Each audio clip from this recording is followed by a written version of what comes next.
All right, guys, welcome to Press X Podcast, episode 134. Welcome back if you are a regular viewer, but also welcome if you are new here or if this is your first time checking out my podcast. So, yeah, pretty big week for PlayStation. God of War Ragnarok is finally out, and right off the bat, I see I see John in the chat asking if it's going to be spoiler free. Um, well, I think what I decided on with this God of War discussion, um, and I'll probably reiterate this a couple more times over the next couple of minutes as people are filing in. I'm going to be I am going to be talking about spoilers. However, it's only going to be spoilers for about the first 2, maybe 3 hours of the game. That's it. I'm not going past that simply because well, in my opinion, the first hour and a half of the game, I I I, I mean, I feel like there's just no way for me to properly discuss it without talking about some of the spoilers. And I'm going to assume that pretty much everybody tuning in today, or at least the overwhelming majority of people tuning in live, but also those who are going to watch afterwards, have already started playing God of War and certainly made it past the first 2 hours or so.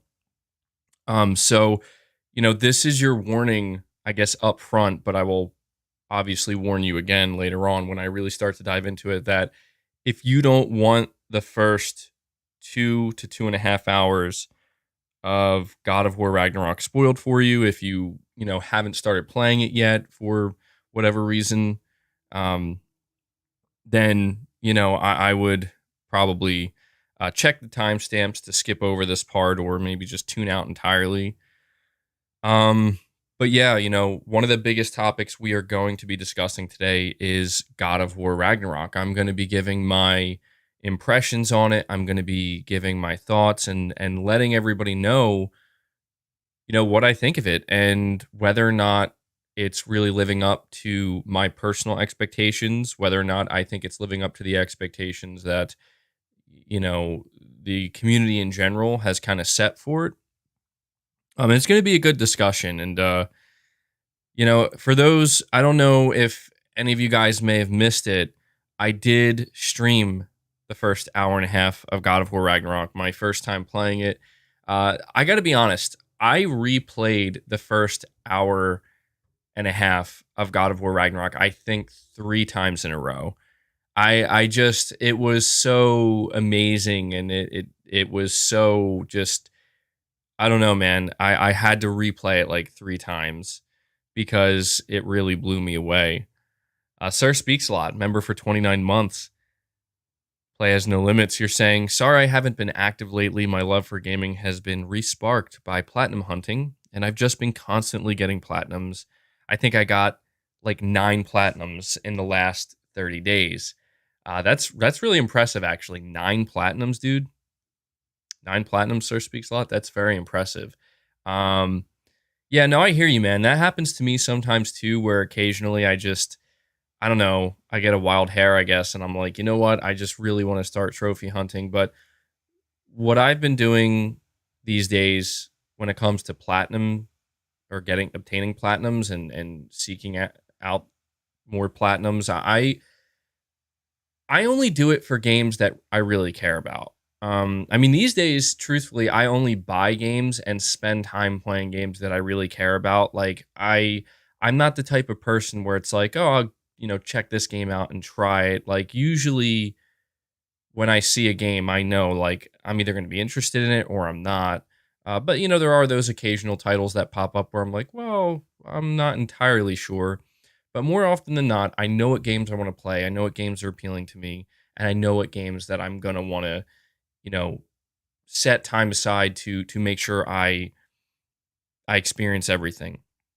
And that's something I want to talk about um, as well over the course of this podcast is is this situation with me personally where I have not put a ton of time into God of War Ragnarok. And it's interesting because I see so many people telling me like I already beat the game where I'm like 30 hours, 20 plus hours into it. And I'm like, more power to you guys, man. I mean, I wish I could play games like that, or maybe I don't. I don't know, but I notice that when I play games, and it's always been this way. I just kind of have this approach where I set aside specific times, and I'm not focused on just going, and not stopping.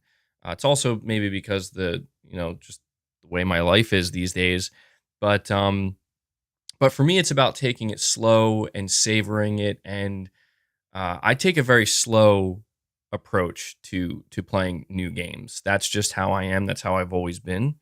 So um, I think right now I'm probably at about 5 to 6 hours. Well, it depends on how you look at it. Because again, I replayed the intro of Ragnarok like 3 times. So I guess technically I'm like 8 or 9 hours in, or 10 hours or so. But um, yeah, I'll talk more about that. I definitely want to make sure I make it known like when we are entering the now I'm diving deep into, what I've experienced so far. Um so it's all good, Sir Speaks a Lot. I still appreciate you being here. Mark Lovin, thank you for the $2 super chat. You're saying, did you find the poem book with Astrobot on the cover? You know, I didn't even know that was a thing, man. I'm gonna have to go back and check. Maybe I did, maybe I didn't. I did pick up a few poems so far, but I didn't realize that there were like some kind of Easter eggs attached to them. I'll have to observe them a little bit closer um, when I start playing again. PlayStation Pete, thank you for the 5, my friend. You're saying today is my 55th birthday, working 9 a.m. to 12 a.m. What's your favorite PS5 game? Well, happy birthday, PlayStation Pete. Happy birthday. Thank you for always. I mean, you're always here, man. I appreciate you constantly tuning into the channel and the podcast here. So enjoy your birthday. I mean, maybe it does kind of suck that you got to work, but it's not. That's not too bad. 9 a.m. to 12 a.m. Or wait, actually 12 a.m. Geez, that might be really bad. Actually, I was thinking 9 a.m. I was thinking to 12 p.m. That's like 3 hours, but actually that looks like, unless maybe you meant 9 a.m. to 12 p.m. So it's either a 3 hour workday or or like a 15-hour workday. Big difference there. But anyway, PlayStation Pete, my favorite PlayStation 5 game. I think this is a good question to ask at this time because just yesterday, the PlayStation 5 turned 2. It's the 2-year anniversary since the release of the PS5. I mean, I don't know about you guys, but that's crazy to me. Like I like can't believe it's already been 2 years. It literally feels like just yesterday we were talking about all the news and information that's coming out about the PS5 specs and games and all that, and feels like just yesterday, we were talking about being excited for the launch of Demon Souls and Astrobot and Spider-Man Miles Morales. So pretty crazy to think it's already been 2 years. But you know what I think makes it feel even stranger is the fact that this has been such a bizarre start to any console generation. Saying time flies when you're having fun. Yeah, that's true. I guess that's a good way to look at it. I wonder how many total hours I put into my PlayStation 5 since it came out. I mean, it's obviously hundreds of hours, but I wonder if it's actually in the thousands at this point. Like, I think it's probably well over 1,000 hours at this point, but I'm not sure how much further. But a lot of time, nonetheless. A lot of time, nonetheless. And I guess this is a good time to plug my video. Yesterday, I put out an in-depth 2-year review of the PS5. Just kind of giving my thoughts on, how it's holding up 2 years in. Has it been living up? Whispering Owl. Yo, MBG, been a subscriber of yours back several months before PS5 got released. Never commented before, but always enjoyed your content. Well, thank you, man. Appreciate that. I guess you're happy you commented now because I caught my attention and I read it. So appreciate that, man. Always appreciate the support. But PlayStation Pete, my favorite PS5 game. It's really tough, dude.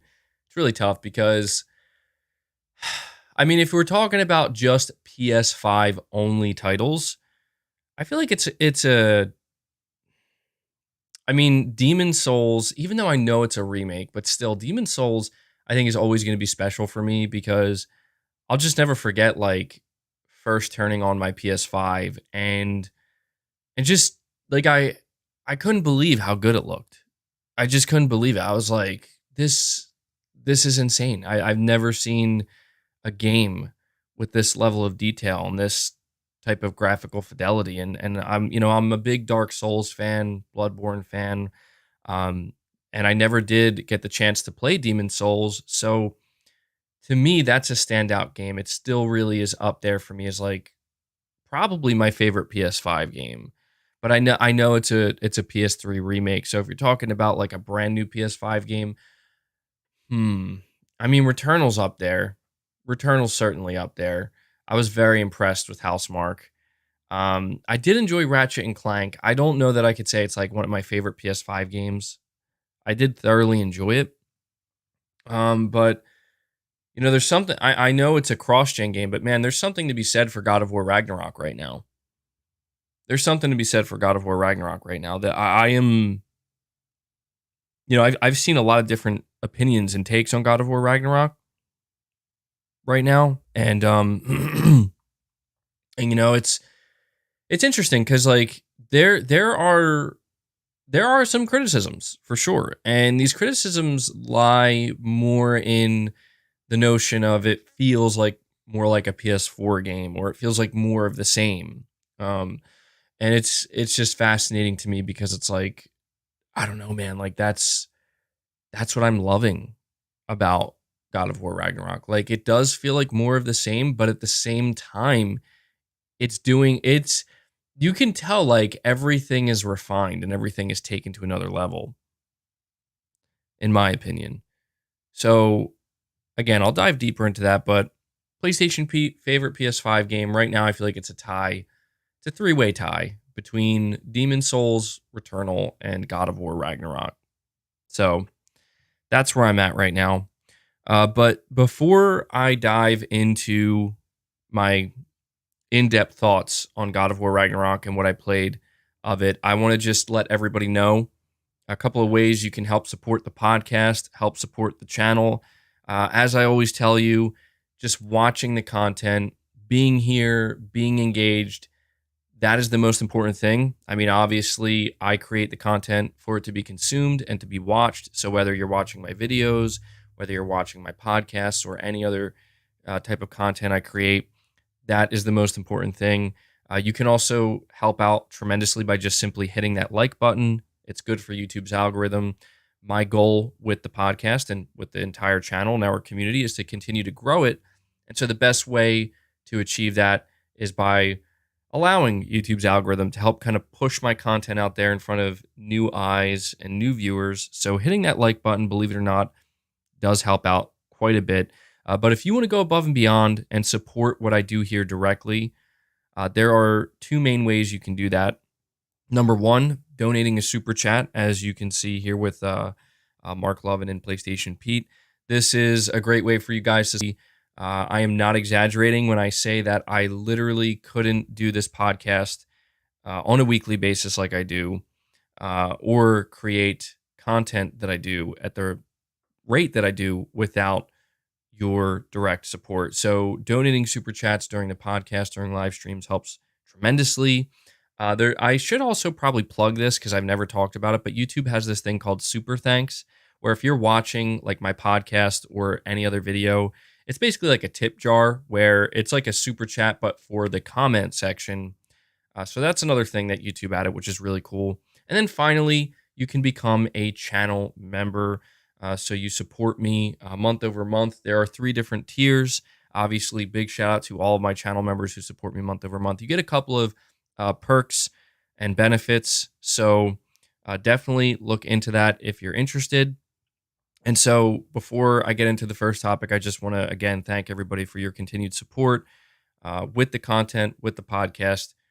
Means a lot to me, and I love doing this. So thank you so much for that.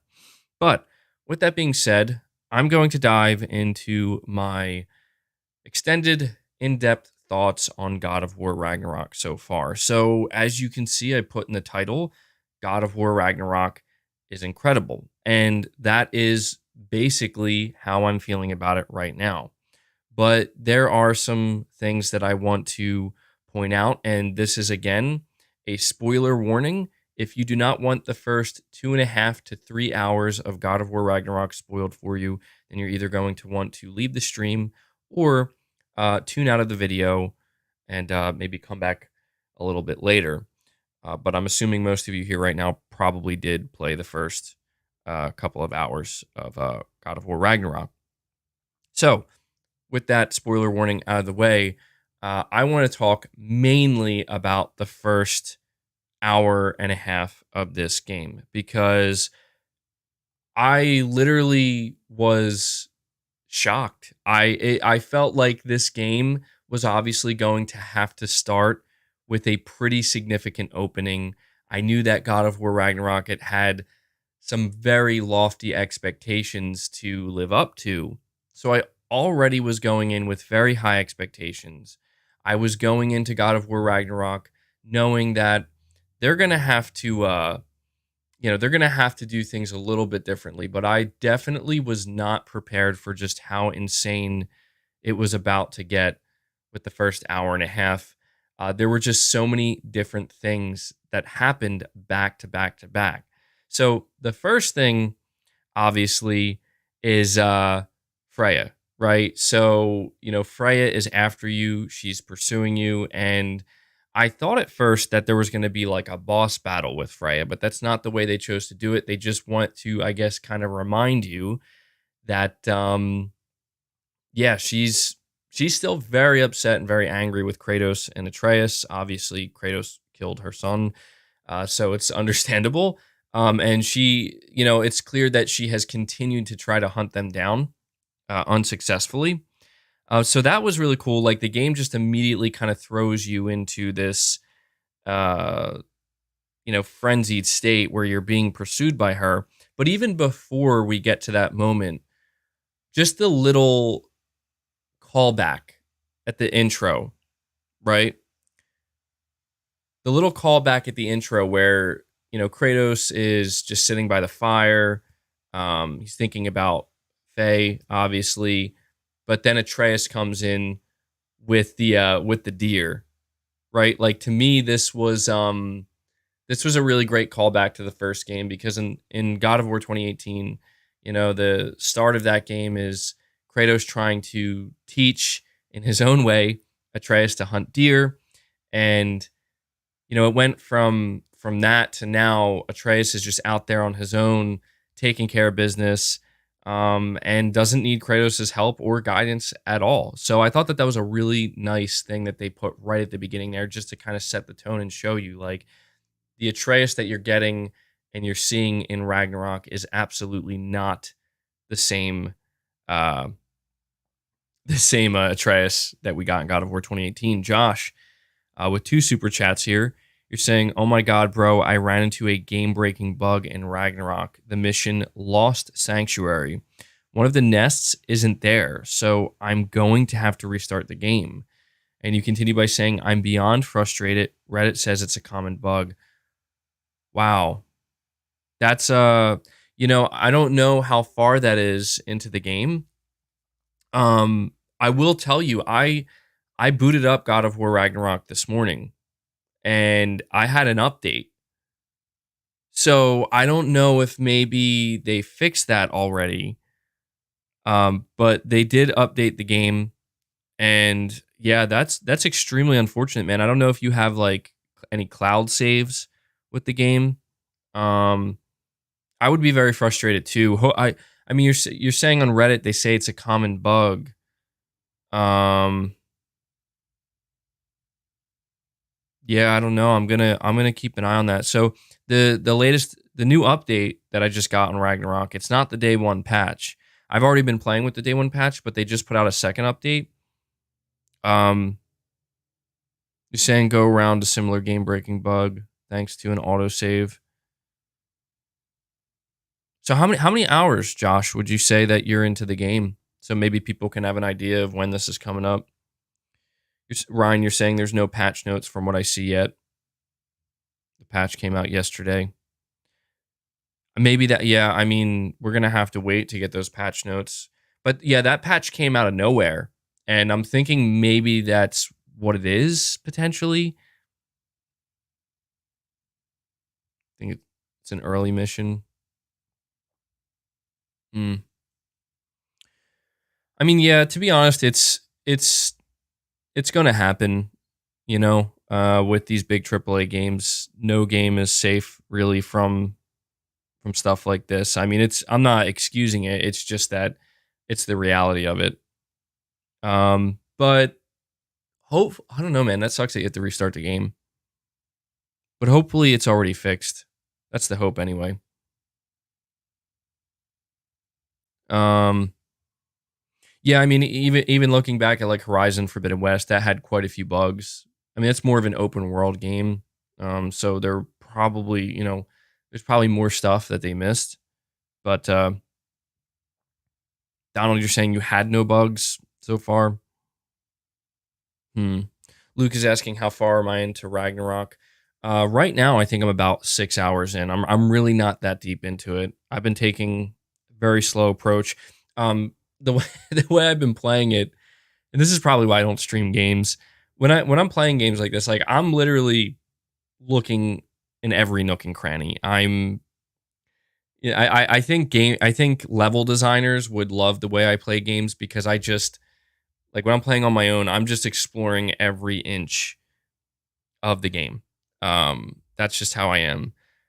Maybe not so much with like I try to do that with open world games as well, but it can be a lot more difficult for me to do that. But especially linear games, like every time I enter a new area, I just feel the need to. I gotta.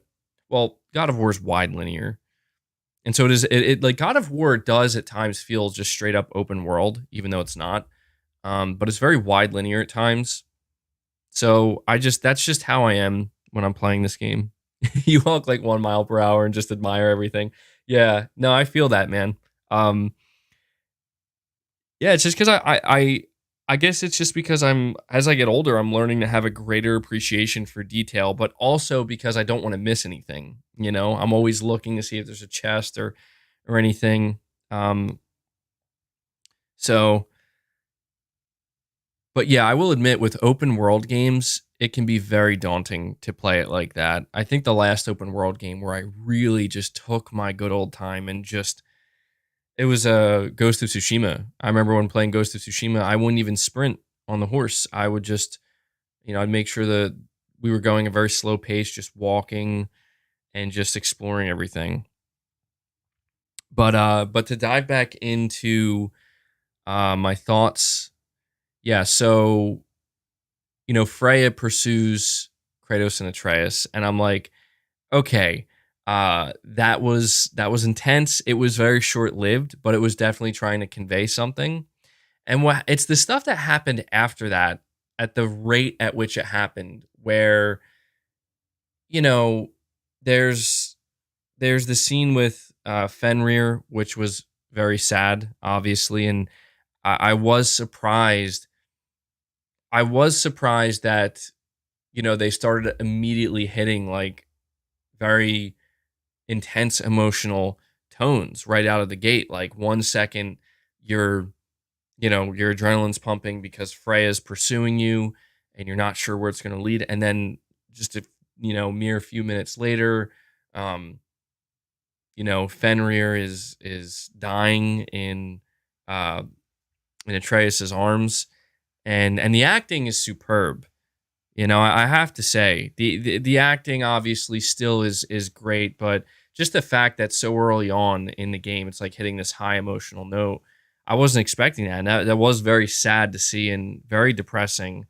And And Kratos is still, you could tell Kratos is he's a lot more trusting of Atreus, but um it I was appreciative of that. And I thought to myself, okay, like now it's probably going to slow down and become more of a tutorial. And it did. And I will say, like, the thing that Santa Monica did so well, like it was so expertly done, is they wove the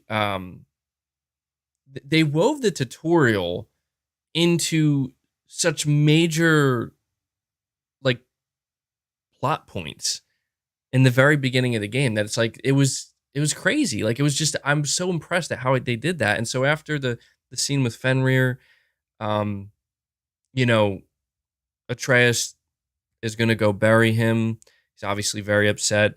Kratos is gonna, go get some rest, go get some sleep. And then immediately after that, and again, this is just kind of the breakneck speed at which they're throwing all this stuff at you. And I'm like, okay, now he's gonna go to sleep. We're gonna wake up the next day. It's gonna be a tutorial, some basic enemies. No, Kratos tries to go to sleep, but he gets transported to this dream world, and they show Faye for the first time. And we meet Faye for the first time. And that really was like, what? I did not think that they were going to uh show that so early on. And it's done just so casually. And it was funny because when I was playing it, I didn't even realize I was supposed to be controlling Kratos and walking with her. Um, but we got our first look at Faye, which was really cool and again unexpected. Um, and you definitely got the sense that there's something more going on here. Kratos is basically saying, like, I think that these are more than dreams I'm having with Faye. And you definitely can tell, like, yeah, there's more going on here. She's trying to guide him and help him. And it was just really cool. It was really cool. And it definitely got me, like, very interested to see, okay, how much more Faye are we gonna see? Um PlayStation Pete, with the 5, you're saying working 15 hours today. Last day off was Hurricane. Do you think God of War will win? Oh wow, man. So yeah, you were that was not a typo. 9 a.m. to 12 a.m. That's rough, man. Well, I hope the podcast can help you maybe get through your workday a little bit easier, hopefully. Um, do I think God of War will win? I mean, of course, you're talking about Game of the Year. I mean, I haven't completed it yet, but one thing I did say when I was playing the intro is I was like, this is, yeah, like, this is Game of the Year material. I mean, I know it's just the first couple hours of the game, but if the game is getting off to this good of a start and this big of a start within just the first couple of hours, um, I can only imagine, like, where it's going to go from here. And if it maintains that, it's absolutely going to be a Game of the Year contender. And so that's the thing that that's the thing that remains to be seen for me, where at some point, obviously, the game has to slow down. It can't stay at that breakneck speed. The pacing would be too fast, too rapid.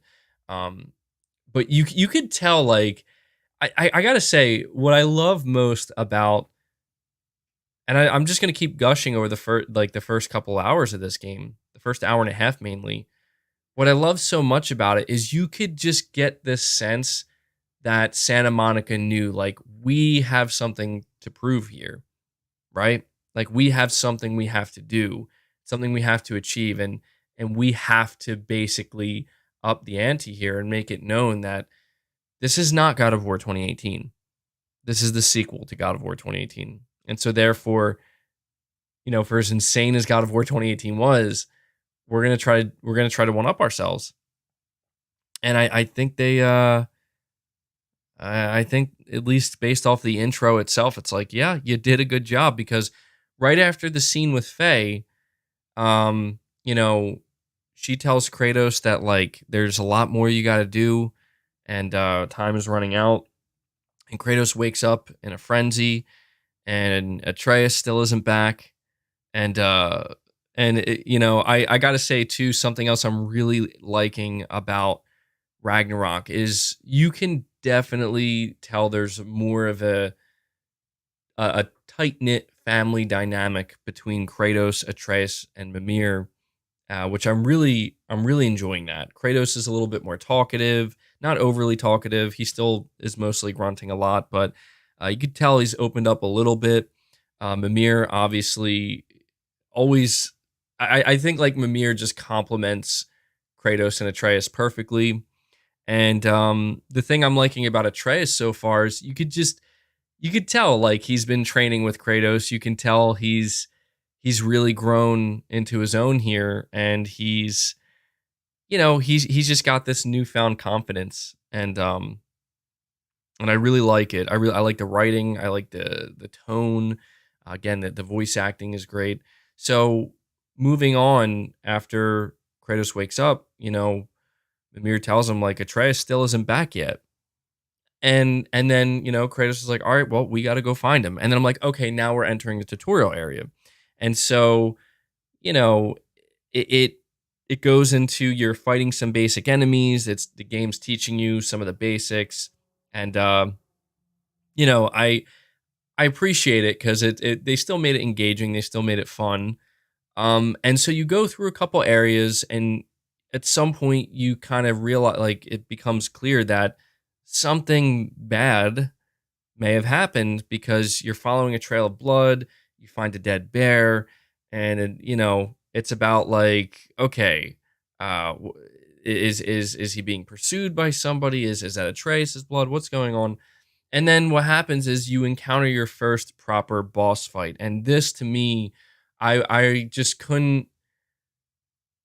I'm sure everybody had kind of like the same reaction because when we encountered the first boss fight, it was a giant bear, pretty much, right? It was this giant bear, and you're fighting him. And it's not a super difficult fight. It's trying to teach you how to parry, how to dodge, and it's a relatively easy boss fight. But once you are whittling its health all the way down, it prompts you to press R3 to go in for like the final blow, right? Like the execution. And I'm like, oh man, like there's a massive bear and boss fight. What's this execution gonna look like? And and Kratos starts like, getting in a chokehold, beating its face, and it starts to like whimper a little bit. And I'm like starting to feel a little bit bad. I'm like, geez, like this is, I'm like, I know this bear needs to be taken down. But for like a moment there, I'm like, oh man, this is brutal. But then the big shocker happens where the bear just transforms into Atreus. And I'm just like, what the, like, what? And I gotta tell you, like, I really did not see that coming at all. And I'm sure some people did see that coming, and I'm sure that maybe there were some people who kind of knew, like, that's Atreus, isn't it? I didn't. I really thought like this is just the first basic boss battle against a giant bear. Nothing too crazy, nothing over the top. And Kratos is just gonna have to kill this bear, and after we kill this bear, we're gonna find Atreus. But I did not see it coming. That like, okay, we are now seeing Kratos, or not Kratos, Atreus begin the shapeshift, and I felt horrible. I felt so horrible after that because I'm like, geez, I was really trying to kill this thing. And I just think it was so good. It was done so well because this is one of those, for me, that moment perfectly encapsulates how you can get different emotions and feelings from playing a video game than you ever could watching a movie or reading a book or something because like it really gave me the feeling of now like how Kratos feels right now because you partook in this.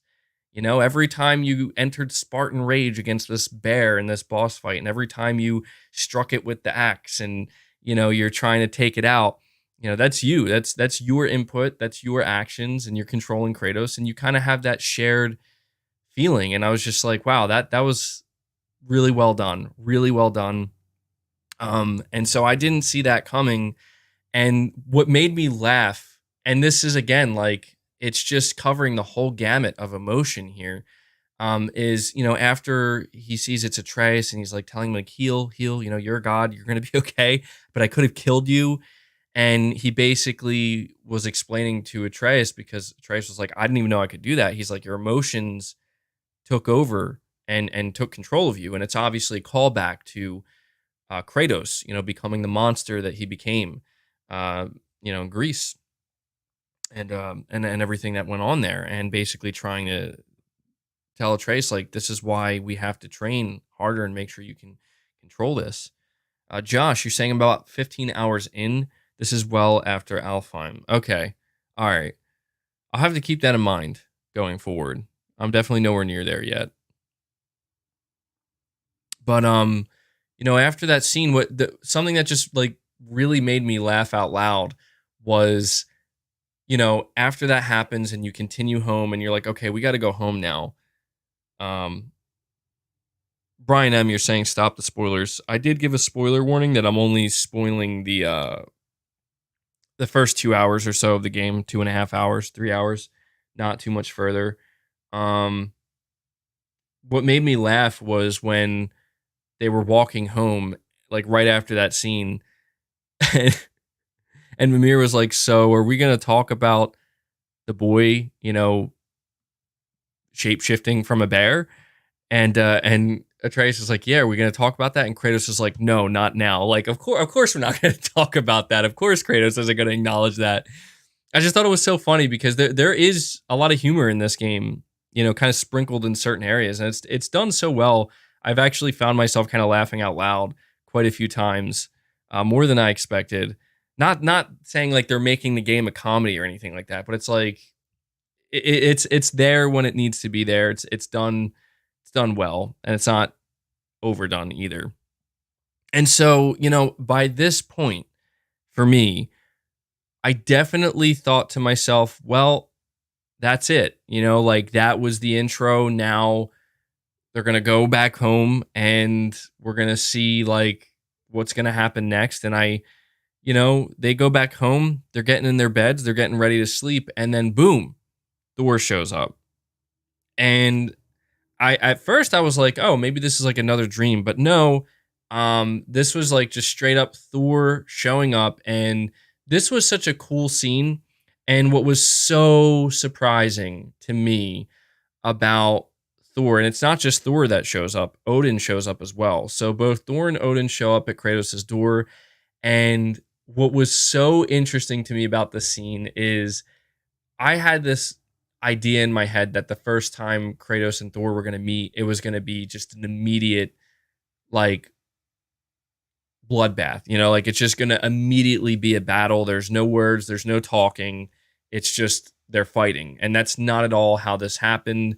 The acting, I forget that I'm trying to remember the name of the actor who they got to play Thor. Ryan Hurst, I think his name is. Right now I've only seen that section of him with Thor, but he's doing an amazing job. The way he's delivering the lines is just so good, and the dynamic between him and Kratos, like you could just feel the tension, and I that's what I loved about the scene is there's just this entire like 5 to 8 minute scene of Thor and Odin showing up. The tension could be cut with a knife, and Thor's like, "Can I come in? I've got mead," and Kratos is like, "You wouldn't find me good company," and he lets him in. And Odin is interesting because Odin, I was not expecting him to be basically like a mob boss. Did anybody else get that feeling where it was like he kind of came in and he's like when he referred to Freya as his ex, I was like, wow, that's interesting. But what I like about it is this is like a very interesting and unique take on Odin, but on all these characters in general. But I think it's like this is a standout to me because this is different. This is different. This is interesting. This is unexpected, and I'm very, intrigued. And I really like you saying Odin sounded like Steve Buscemi. Yeah, dude, he sound like, I think everybody was expecting Odin to have this kind of like, deep, older experience, wisdom, sense, and sound and tone. And it's just like, he just straight up sounded like he was a mob boss. And I really enjoyed that because it was just so unexpected, but to me, it worked really well. And what I think it does is it actually kind of, it creates this weird, not weird, but unexpected dichotomy where it's like they're taking this Norse mythology and you kind of have these preconceived notions of how these characters are supposed to act, how they're supposed to talk, how they're supposed to sound. And they basically are just like, well, what if we just made it sound like it was, like a modern day, like, mob movie or something like that. Like, yeah, like the mafia or something. And I'm like, that's very interesting. And I just really liked the way they kind of segued into the major boss battle with Thor, where, I mean, for a moment, I gotta say, like, it was very unpredictable because I should have known that Kratos was just gonna be like, no. But, Odin's coming in and they're like, look, we don't want any problems. We don't want to fight. We just want to, be cordial and we'll leave you alone. We don't want any quarrel with you, and stop searching for Tyr. At least that's what they told Atreus. And they're he's basically saying like, we won't hurt you. We won't hurt you or Atreus. And Kratos just straight up stands up and he just looks at him, like a rock, and just says no. And as soon as that happened, Thor got the word, I guess, from Odin to like, all right, do your thing. And it just immediately transitioned into your boss battle with Thor. And I did not, like, a part of me kind of expected that because I was like, oh, Thor's here, so maybe there's a really good chance we're going to fight him. But I just the fact that it was like so early in the game, I was like, I didn't expect this to happen.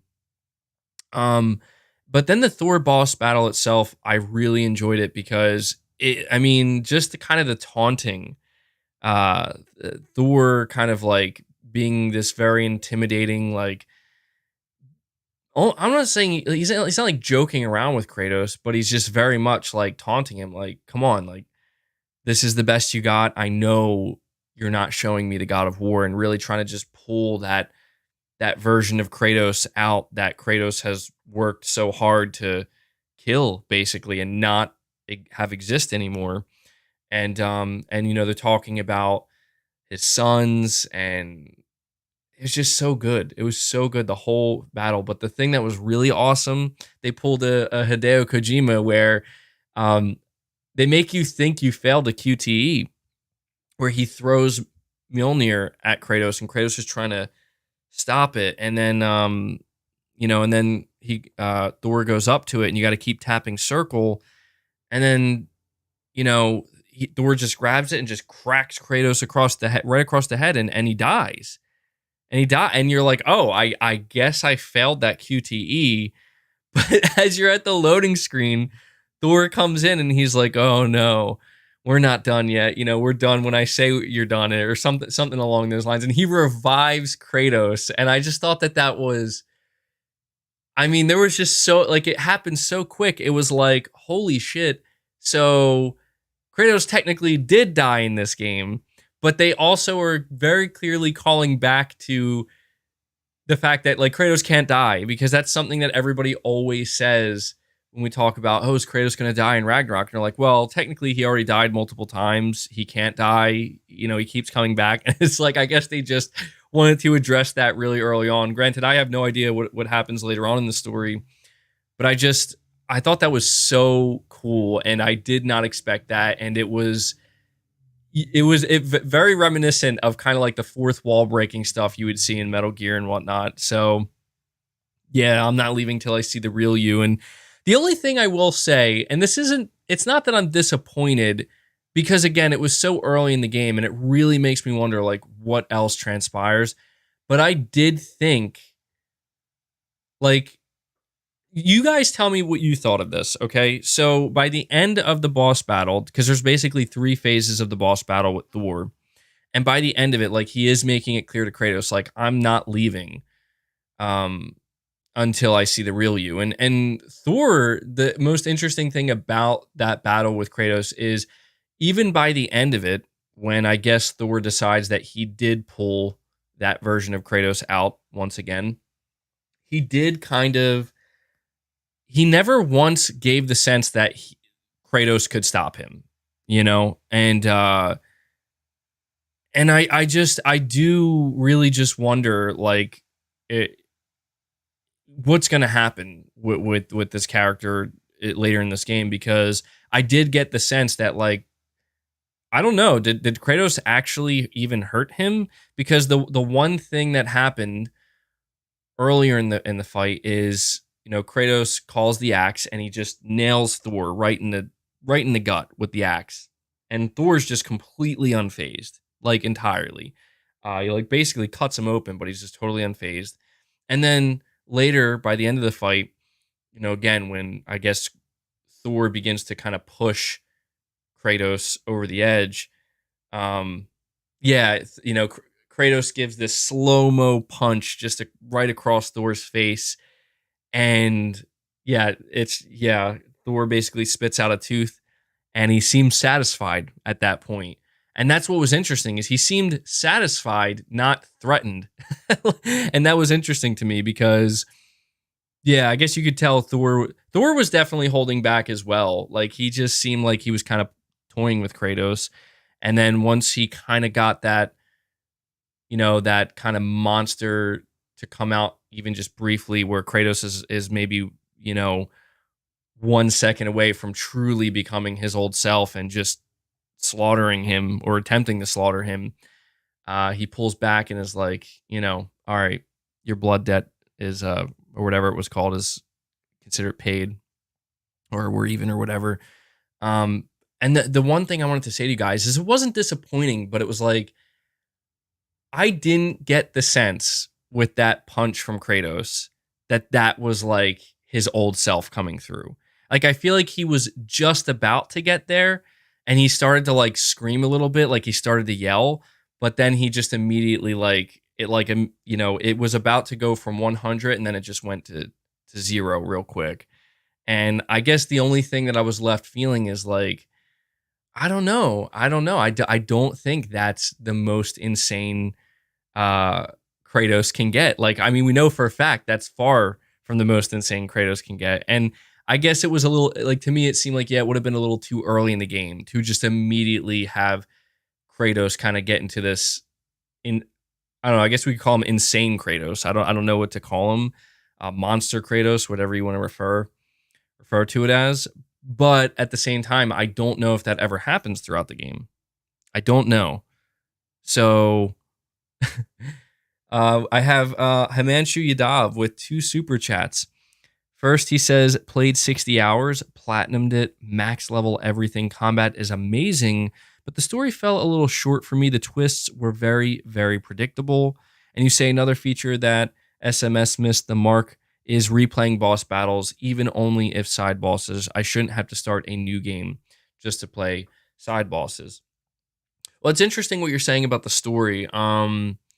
Yeah, again, like, I can't, I'm too early in the game to speak to the story. I mean, putting 60 hours into the game already, that is very impressive, man. I mean, the game's only been out a couple days. Got the platinum and maxed everything. Very impressive. I mean, I feel like I can agree with that, though, right? Like, I feel like there should be a way to replay boss battles just by choosing. And maybe that's something they could add later on in an update or something like that. Or, maybe something they'll add down the line with the next game if we get one. Again, I don't know what happens. But yeah, I mean, like, I don't want to say the game is absolutely perfect, because as we've established that a game gets a 10 out of 10, a game gets a 94 on Metacritic. I mean, at the end of the day, like, it's going to have flaws. You know what I mean? Every single game has flaws, or at the very least, games have areas that could use improvement. Um, and I do want to say that as well, is like, just right out of the gate, like, there's seemingly more diversity in boss battles. So after the Thor boss fight, this is where things begin to I don't want to say they like I will have to say they slow down a little bit, but it's necessary because that pace that the game starts at, that can't stay that way the whole time. That would be too much. And at some point it begins to open up, and then you're kind of reminded like now you're going on another journey, and they're gonna you're going kind of back to that pacing at which you expect from the game. But something I already noticed is that there are already like a lot of different boss battles, mini boss battles at that. And I think again, I'm only like 5, 6 hours in. I've already encountered, I think, like 3 or 4 separate mini boss battles, and they're different. They're unexpected, and I like that. I think that out of everything when it comes to like major improvements and changes to the game, that is really a standout to me. It's definitely the boss battles where it's like, okay, like obviously we got the Thor boss battle, which was epic and awesome and like the big one. And even prior to that, with the bear, that turns out it's actually Atreus. But then as you go further from that, like here are a bunch of different mini bosses that you might not see coming. And so what it's making me think is as I'm going through the game in different areas. Like right now, I'm in Svartalheim, I think is how they say it. I think that's what it's called. It's the dwarven realm, right? Even already, like I'm already beginning to kind of wonder as I approach every new area. Like, is there going to be a mini boss battle here? Sometimes there is, sometimes there isn't. You're saying hopefully MBG can finish God of War before Callisto. Yeah, I don't know, man. It's the way I'm playing the game. I don't know. Like, I could probably beat the game certainly before Callisto Protocol releases. I definitely could beat the game before it releases, but I don't know that I could 100% it before without rushing. Um,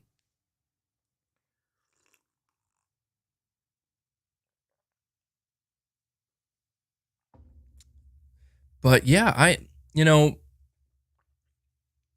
the one criticism I have for the game, and this is actually a criticism that I've seen come from a few people so far, but I am in agreement.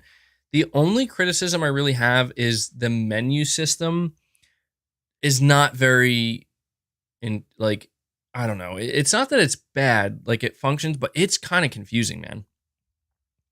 However, I will say that like I don't know that I've ever played a game where I just automatically feel like I'm totally comfortable with the menus.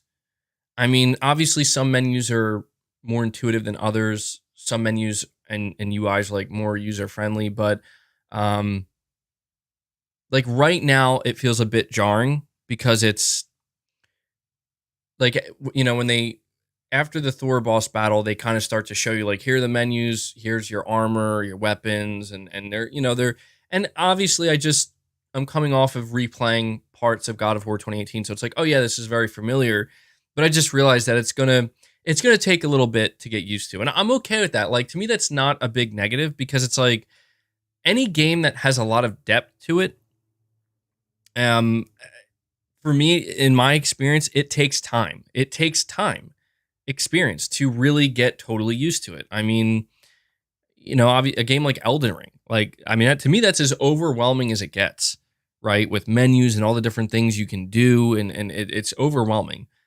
But anybody who's played it knows that, well, you get used to it. You have to learn it. And I think that sometimes people forget that, you know, this is a part of games these days, especially uh, complex games. You know what I mean? Games with a lot of systems, games that have a lot of different options at your disposal. It takes time. There's a learning curve. So it's not like a major negative by any means, but it's one of those things where it's like, okay, I'm gonna have to take some time to get readjusted and reacquainted with this and learn it again. But you guys know how it is. Like once you put like 15 to 20 hours into any game like that, you know it like the back of your hand. You know what I mean? Like once you learn it, and that's it. And it's just how it is. That's just how it is. And You're saying kind of looks like a copy and paste from 2018. I mean, yeah, it's very similar. It's very similar, very very similar. And I guess it's kind of to be expected, right? Um, so let me talk about some other aspects of the game, because I basically just kind of ran through the story and the first couple hours of the story and what I thought, and I want to talk about like the look of the game, the fact that I even before starting this podcast, I saw a couple of people in the chat basically saying they feel like they're more impressed with Horizon Forbidden West than God of War Ragnarok on a technical level. And that's interesting to me because it kind of really made me think like I personally am enjoying God of War Ragnarok more than Horizon Forbidden West, even out of the gate, just because it's more Ragnarok and God of War in general is just more in line with my type of game.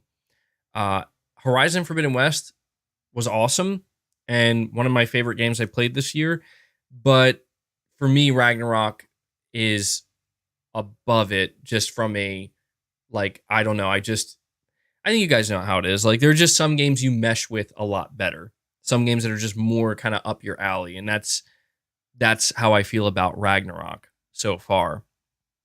William, thank you for the 10, man. You're saying Ragnarok menus remind me of Final Fantasy VII Remake menus, where it's a bit complicated, but once you learn how to upgrade your weapons and gear with materia, and you can make your early gear viable endgame, it becomes cool. That's a good comparison, William, because I did play Final Fantasy VII Remake back in like July, and it's actually true. I was very confused. And I remember a lot of you guys at the time, you were telling me like, don't worry, man, like just don't stress over it. Just do your best, just play it and you'll figure it out over time. And that's true, man. Like these games with these complex systems, they do have a learning curve. And I think sometimes people don't like that because, people just like simplicity. They like to be able to know everything automatically. And it's human nature, but I don't know. There to me, there's kind of a satisfaction in learning. I don't want to say like like there are definitely systems that are too obtuse and too complex, but I think if I had to choose like between having something just be super super like 1 + 1 = 2, ABC 1 2 3 simplicity versus having stuff that can just be, like it requires you to maybe pay attention a little bit, read a little bit, like figure it out a little bit. I don't want to say like a puzzle because that's a bit too much. You're saying learning curve, what the F, LOL, it's so simple. Well, I just mean like it depends on again, what it depends on what type of person you are because there are menu systems that are more visual based and then there are menu systems that are more kind of like they're more reliant on text to convey things. Small brain problems. Yeah, maybe it is, dude. Maybe it is. I am getting older, so I don't know. But it's just a matter of getting acquainted with it, you know? So, William, Final Fantasy VII Remake, yeah, I mean, that game to me was intimidating in a lot of ways off the bat, but I think something that both God of War Ragnarok and Final Fantasy VII Remake actually share is I think it's that they just kind of want you to get into the gameplay itself first, right?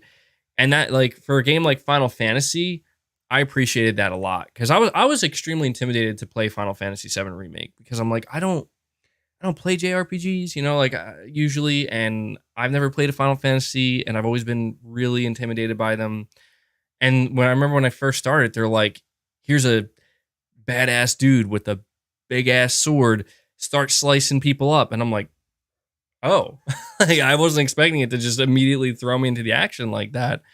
And you know what game I played that I think crossed the line when it comes to learning curve and having to really understand what the hell's going on, at least for me, was Monster Hunter World.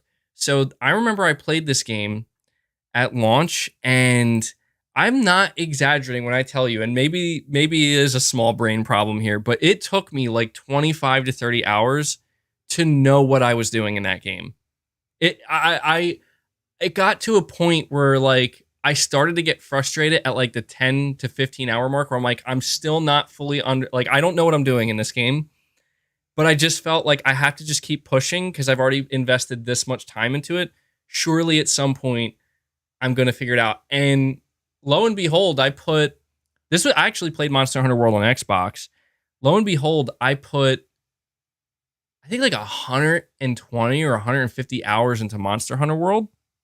And I think I got all the trophies or achievements, which was a nightmare. and, but by the time I was finished, I was like a pro. I'm like, I know this game in every system like the back of my hand. But that game, my God, dude, like I never played a game that made me feel 30 hours into it that I still don't know what I'm doing. So, yeah. In comparison, Monster Hunter World makes a game like God of War Ragnarok look like the most basic easy stuff. But Monster Hunter World was a good game though. Okay, Kapapa, you're saying God of War is amazing with VRR, typically between 70 and 90 frames per second, and the mini boss fights are so fast.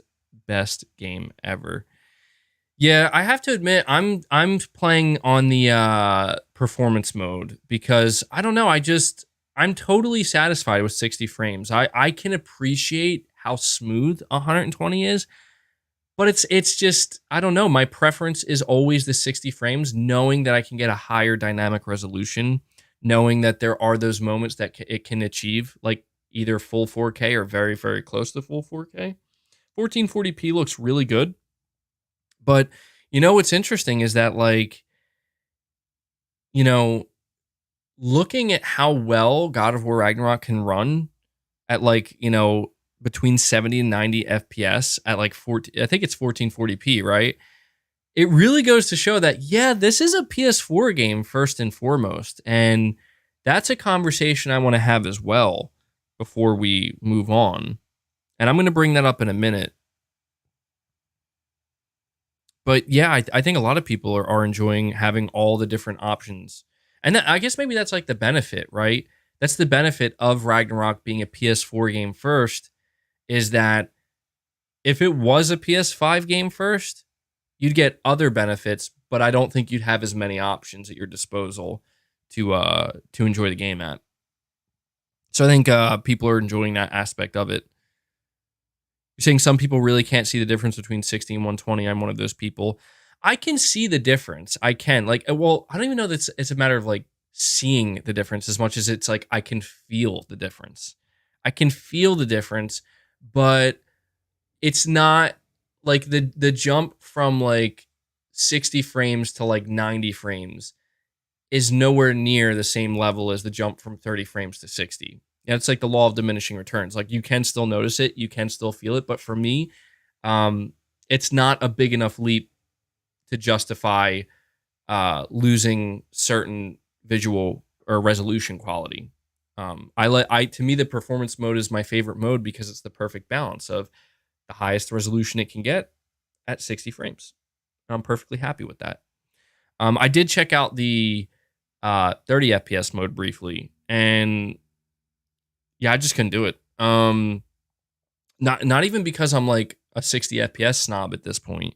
I mean, I kind of am, but I couldn't do the 30 frames per second mode, the quality or the fidelity mode, simply because like there's really not a big difference.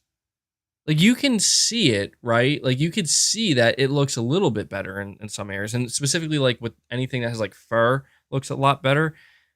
But I'm just like, dude, the game looks really, really good at 60. It's the trade-off here just simply isn't worth it, in my opinion. Not even close. You're saying the human eye cannot detect more than 90 FPS on average. Well, my eyes are getting worse with age, so as I think most people's do. So I don't know. As I get older, it probably does become a little bit harder for me to notice. But Aaron Yogurt, you're saying I got two issues with gameplay. One, trying to walk slowly can lead to Kratos doing a weird left-right twitch. That's interesting. Well, first off, I mean, I guess I'm just wondering. I don't know, like, are you purposely trying to make Kratos walk slowly to be more like cinematic? Because I'm gonna be honest, I do that sometimes. A great example of this is when you first enter. I forget what it's called, but after the boss fight with Thor, Sindri helps you out by basically being like, look, you can't stay in your house here. So we got a place where you can kind of hang out for now. And it's kind of like their new home or their temporary home. But what's funny is if you try to make Kratos, if you just press the stick forward, Kratos is running, but he's like running slower, and it looks so awkward. Because he's in like technically, I guess, a dwarven home or a smaller size home. Like it was really funny because you go near the steps and Sindri yells at you. He's like, please don't go up those steps. Like they're not meant to support your weight. Please don't destroy my home. It was pretty funny. But I just thought the way that Kratos was like jogging in this place looked so awkward and weird. It literally just made more sense for me to slightly push the stick forward to have him just walk because it looks better. It looks more natural. But I haven't noticed that. You're saying like if you try to walk slowly, he does a weird left right twitch. I haven't noticed that. I'll check that out when I'm playing again. But the second thing you say here is the shield slam requiring the touchpad. Does it? Are you sure? Dude, I don't know if you're totally right about that because I'm pretty sure I've done multiple shield slams without the touchpad. Unless I'm wrong, unless I'm thinking of something else. I'll have to look into that as well. I'm sure you can change that, right? Like, because the accessibility features are like one of the biggest things that they it depends on the armor. I'm sure you can change that, Aaron. I'd be shocked if you couldn't.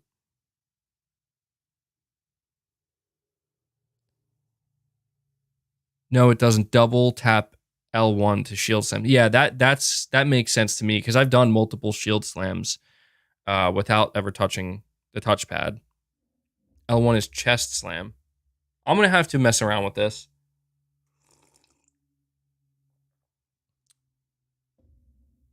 But yeah, the shields feel a lot more useful in this, or maybe not useful, but they feel like they're a lot more versatile. So that's an area they definitely improved. Let me see.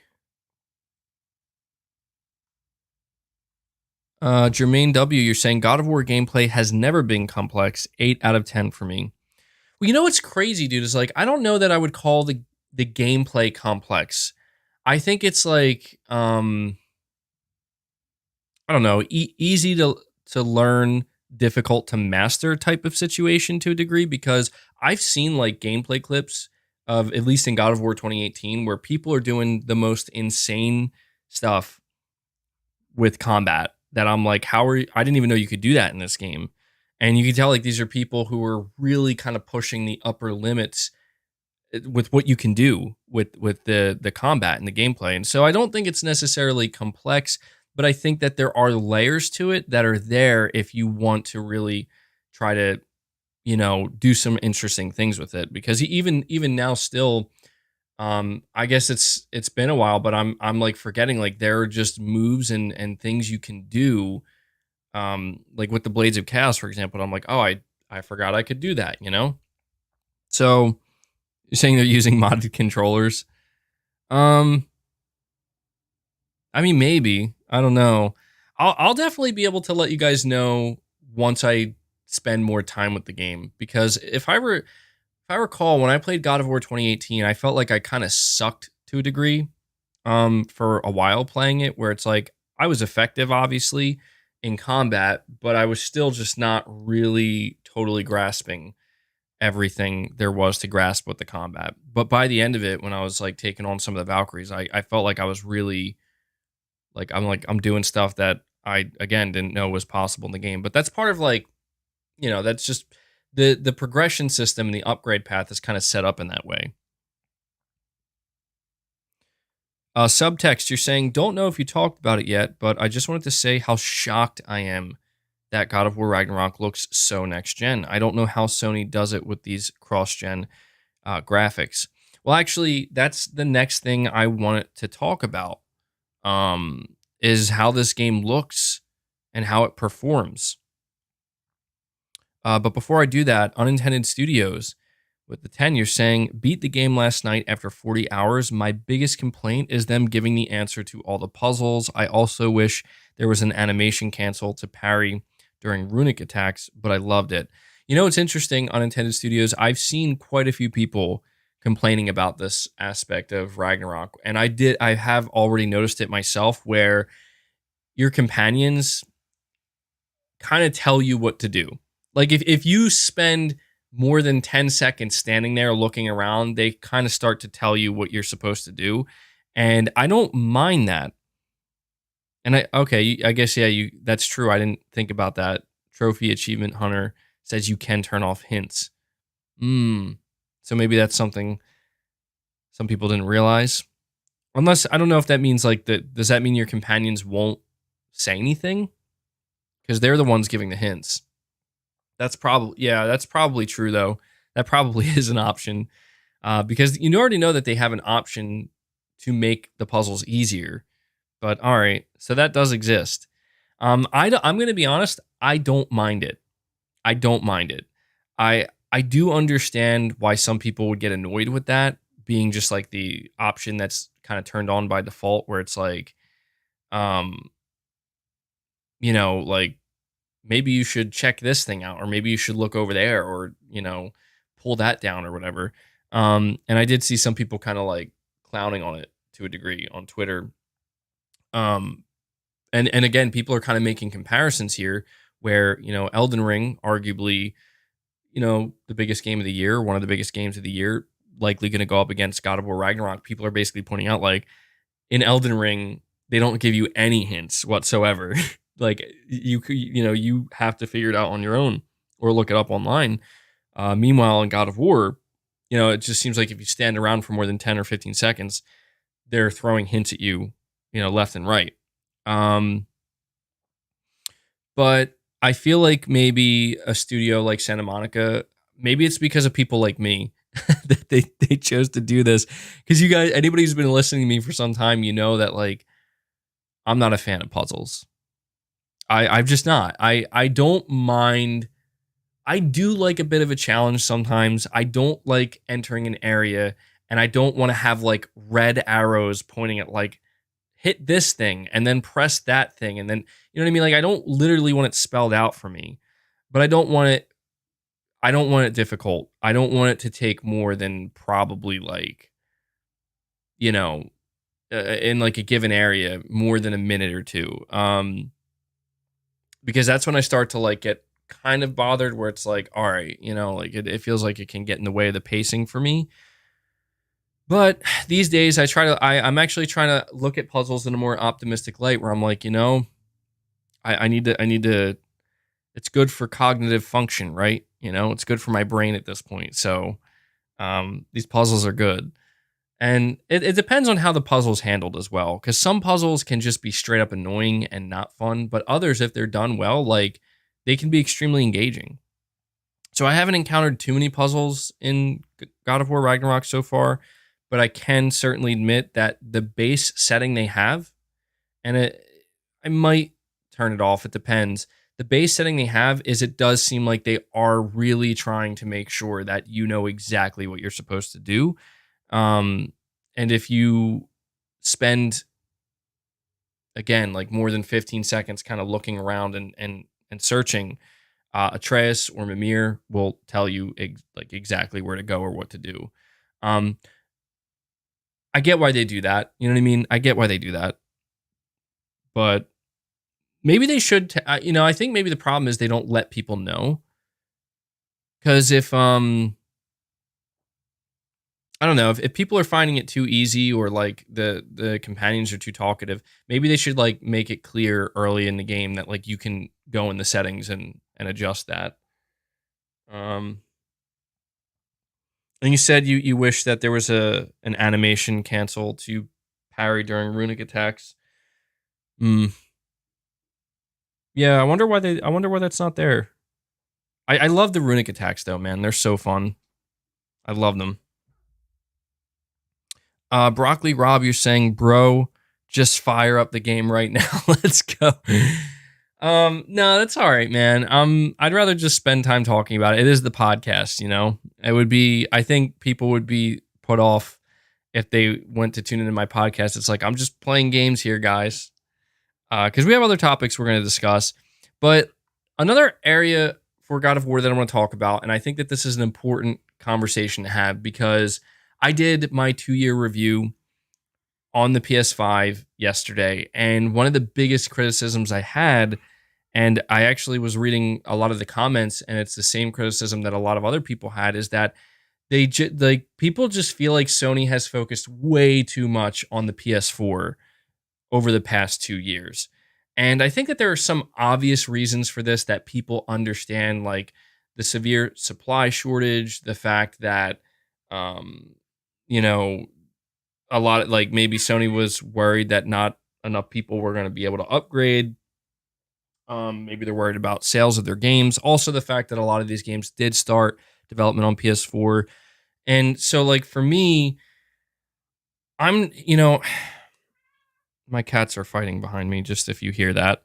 Um, but getting back to Subtext, who said, I don't know if you talked about it yet. I just wanted to say how shocked I am that God of War Ragnarok looks next gen. So to me, I will say, like, I just got done playing God of War 2018, not the entirety of the game, but I just got done playing it on my PS5.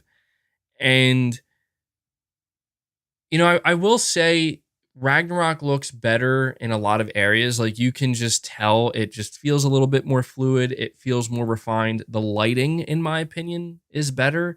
There's certain other aspects of the game, like, for example, in the beginning when you're walking through the snow, the deformation of it just looks a lot more realistic. It looks better. So there are definitely aspects of this game that feel to me like it feels somewhat next gen. But at the same time, I cannot deny that when I am, and I will agree with, like, the reviewers who said this, it's not a bad thing, or I guess it maybe depends on what your expectations are. You could tell this is a PS4 game, in my opinion. You can tell. It's not, and I think it makes sense that it is, you know? Um, but I think what I would like to know at this point is what the next. I don't mean to bring it up, and I know it sounds ridiculous because it's like, so we're talking about the next Santa Monica game after they just released their latest game a couple days ago. But I'm just saying, like, for the same thing with Horizon, where I was very impressed with Horizon, but you just can't help but wonder, like, what are these very, very talented studios going to be able to achieve when they're just focused on the PS5?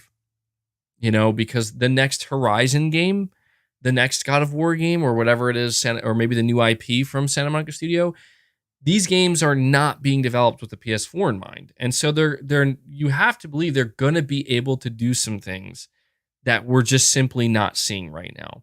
I think that Sony has a couple of advantages here, like the DualSense and, the SSD to kind of eliminate load times and whatnot.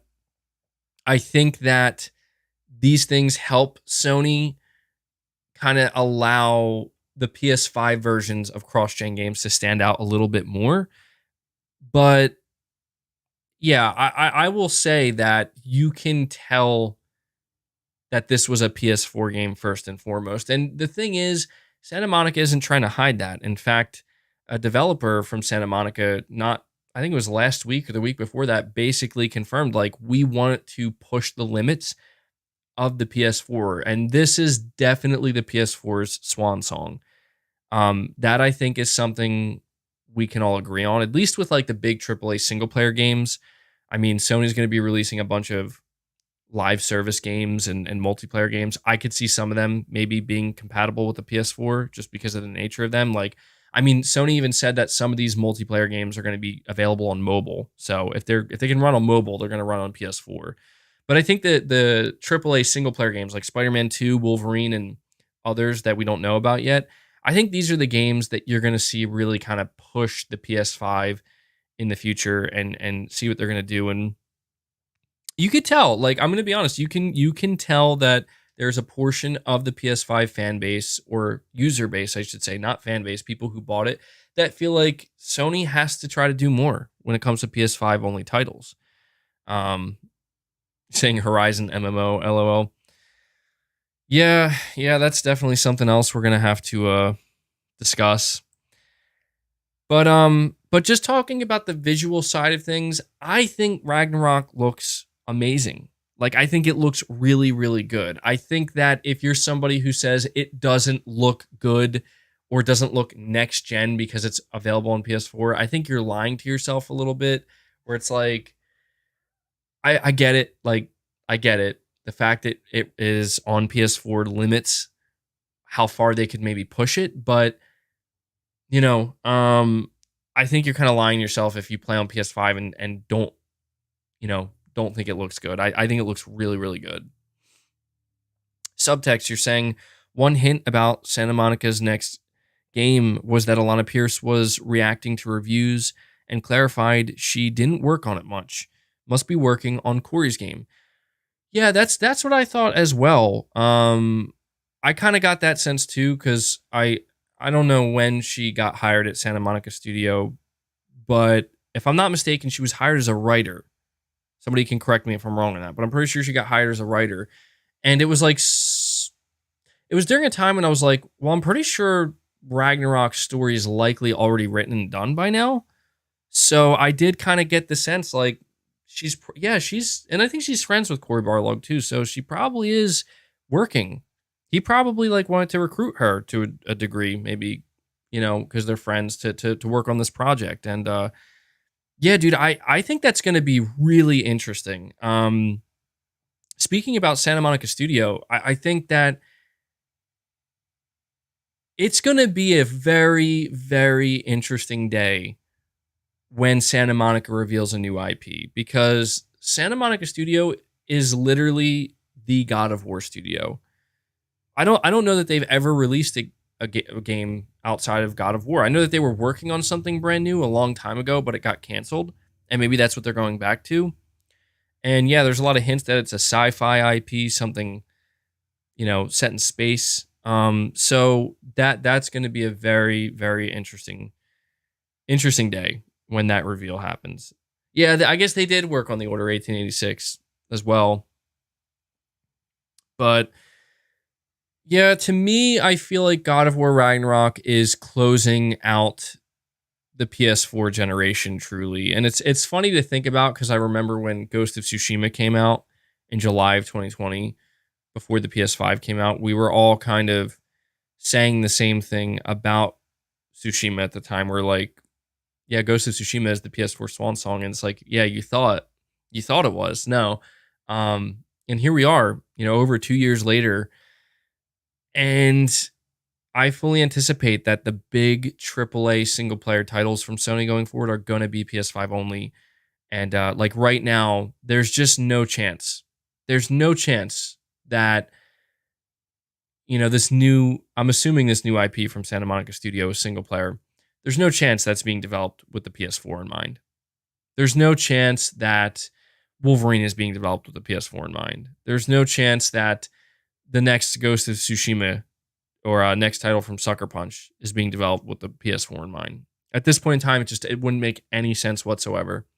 So, it's not to say that it's been underwhelming so far, because that's the thing, man, is I feel like we're a little bit, I don't know. I don't want to say we're spoiled, because that's maybe pushing it too far, because we are paying for these games. But I just mean, like, it's been good, man. Like, the PlayStation 5 generation, and I don't think people, not everyone, but there are quite a few people that I don't think are like, I mean, do you realize like how consistent Sony's been with content and exclusives and making sure that, every quarter there's like new games launching, like every year there is a lot of exclusive titles and exclusive content. I just feel like some people are maybe, I know it's easy to get hung up on the cross-gen thing, but yeah, exactly, subtext. The PS5 has started significantly stronger than the PS4. And I just feel like sometimes, I don't want to say it's like unfair to Sony because it's not that serious, but it's just, I think people, you know, they get caught up in like some of the not so great things maybe that Sony's doing, or like the not so great headlines that are being written up. And there's no mistake that, or no denying that Sony's made a couple mistakes for sure. And it's not really great to hear Sony come out and be like, we're embracing mobile and we're embracing live service. And it's like, yeah, these are all things that will make the traditional, core PlayStation gamer a little bit nervous. But at the same time, it's like, let's not lose the forest for the trees here, and give credit where it's due and realize that Sony's been on fire, man. Sony's been on fire. And I just, I'm impressed. And I will say, I think something that's contributing to people maybe losing sight of this, and I agree with this, and I want to make it clear that I actually agree with this notion, is that Sony seems to be, in the past couple of months, I'd say the past 6 months or so, Sony has seemingly taken this approach where they're not, what's the best way to word this? They're not being nearly as aggressive as I think people want them to be, in terms of like, here are new games, here are more PS5 exclusives, here's what these teams have been working on. But at the same time, it's like, you can't, like right now, for example, people cannot really criticize Sony right now in this moment. And it's for good reason. It's because, what did Sony just do? What did Sony just do? They just released another AAA single player narrative driven game that is of the highest quality, and it's sitting at a 94 on Metacritic. Granted, I know there are going to be people who are like, well, it's another sequel, what about a new IP? But it's like, relax. Like, I think people need to relax a little bit, only because it's like, I know the last couple of years of the PS4, I think the last couple of years of the PS4 kind of altered people's expectations a little bit, where it's like, we're going to get a brand new AAA IP like every year. It's like, hold on now. It's not that simple. We're going to get new IP. We are, but I think people underestimate how difficult, but more importantly, how long it takes to create a new IP. For example, Days Gone. Do you know how that was a brand new IP from Ben's studio, AAA? Do you know how long that game was in development for before it finally released? That game was in development for 7 years. 7 years, dude. It's hard. It's difficult out here. I mean, when did Infamous Second Son launched in 2014, right? I just want to make sure I'm correct on this. If I'm remembering correctly, Infamous Second Son launched on PS4 in early 2014. Am I correct on that? Or am I misremembering? I need somebody to fact check me real quick.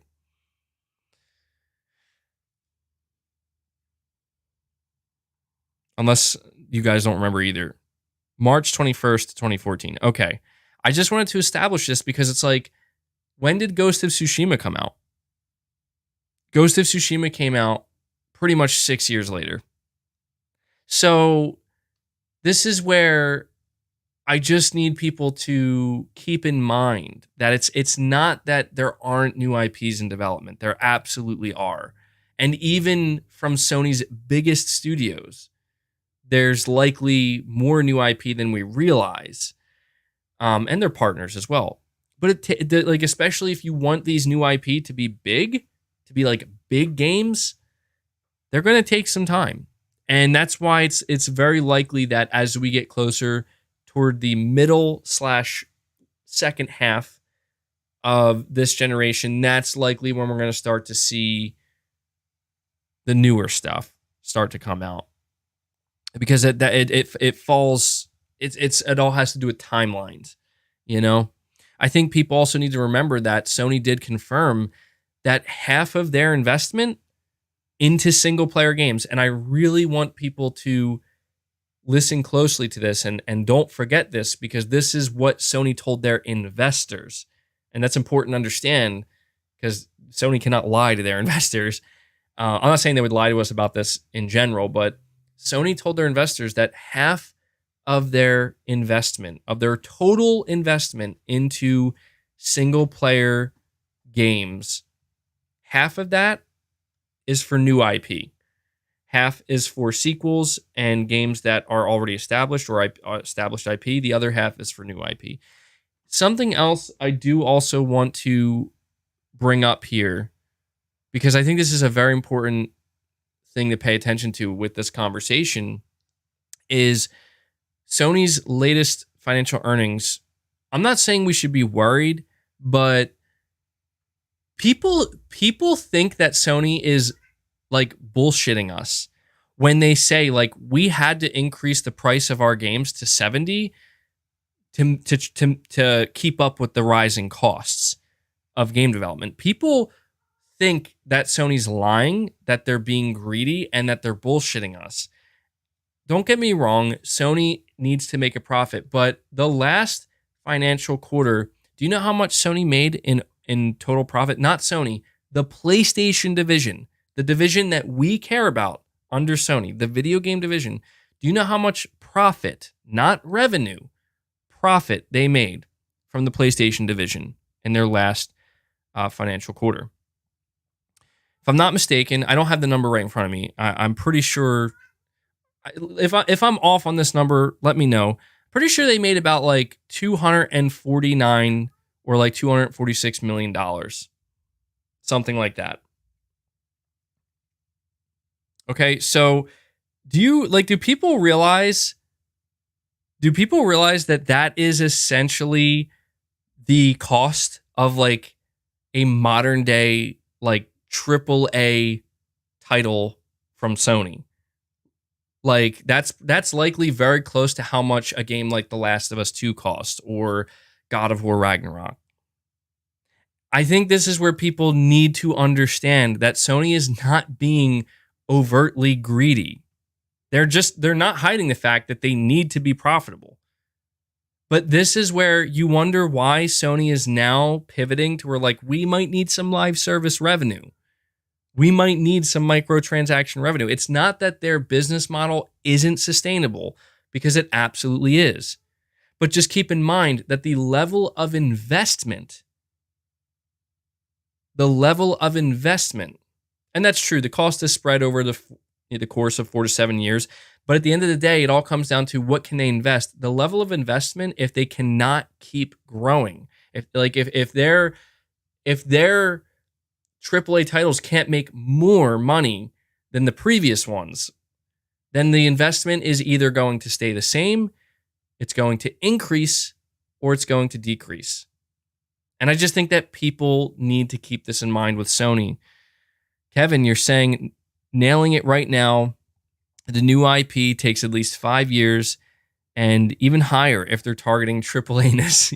Yeah, I'll be honest. I think it's going to be a while, a very long while, until we see this new IP from, or maybe not see it. Like I could see it being announced in the next year or two, but talking release, yeah, I don't see the new IP from Santa Monica Studio coming out probably till we get closer to the end of this generation. Truthfully, 2026, something like that, 2027. Maybe that's pushing it too far, but I just feel the need to highlight this, because one of the things that, and I have good news here, okay? I want to let you guys know that God of War Ragnarok seems like it's on track to break some records for Sony when it comes to sales of a first-party exclusive game. The only sales data we currently have comes from the UK. Sony, with God of War Ragnarok, was able to do in one day in the UK, they were able to do in one day what it took every other God of War game, including God of War 2018, to do in a single week. So this is a very, very good sign that Ragnarok is going to possibly set a new record for Sony. Now, if that's the case, we're likely going to hear about it this upcoming week. I'm going to be totally honest with you guys right now. I'm going to be honest with you guys. If we don't hear anything from Sony regarding God of War sales this upcoming week, I'm going to be a little bit worried. I'm going to be a little bit worried because there's I don't think there's any reason why God of War shouldn't break a record. I say this because it's cross-gen. It's available on PS4. God of War 2018 is, that game sold, they announced it sold up to like 23 million copies at this point.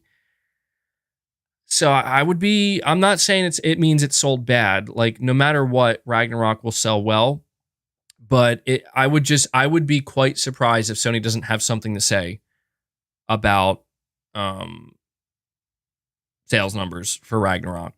So we'll see. We'll see, man. It seems like it's contending with The Last of Us Part 2, which sold, interesting fact about The Last of Us Part 2. The Last of Us Part 2 set a record for selling 4+ million copies in its first 3 days.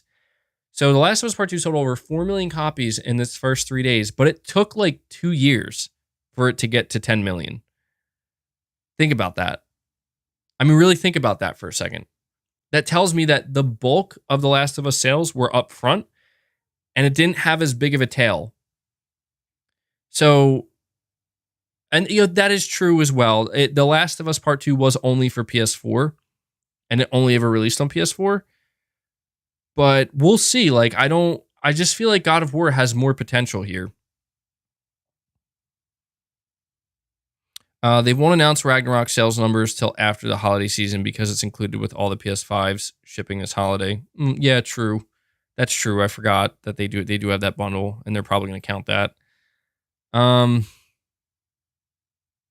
Well, the reason why I'm always rooting, I know people wonder why do you care about Sony sales? I'll tell you right now. I care very much about how Sony's single-player AAA games sell because I know the risk involved. I know that if it doesn't do what it's supposed to do, that could be a problem for people like me and people like you who like these single-player games. And that's why people wonder why I'm such a hype man for Sony's big exclusives. They think I'm overly fanboyish about it. It's look, I get that I have that kind of fanboy tendency at times, but I've always made it clear that the reason, the reason why I even support Sony in the first place is because of what they've been able to achieve with their single player games and their level of investment into them and the talent involved with them. And that's why I basically hype these games up and encourage people, if you can afford it, go support these games, man. Go support these games, because I'll tell you, I've been talking about it. I've been playing Ragnarok, and this is what it's all about. In 2022 alone, we got 2 major sequels to some of the biggest single-player titles that have ever released, in my opinion.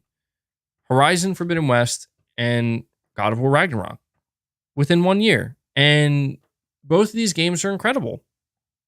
And to me, that's what it's about. And so, I know that maybe Horizon Forbidden West didn't land at a 93 or 4 on Metacritic. Still one of the best games out there.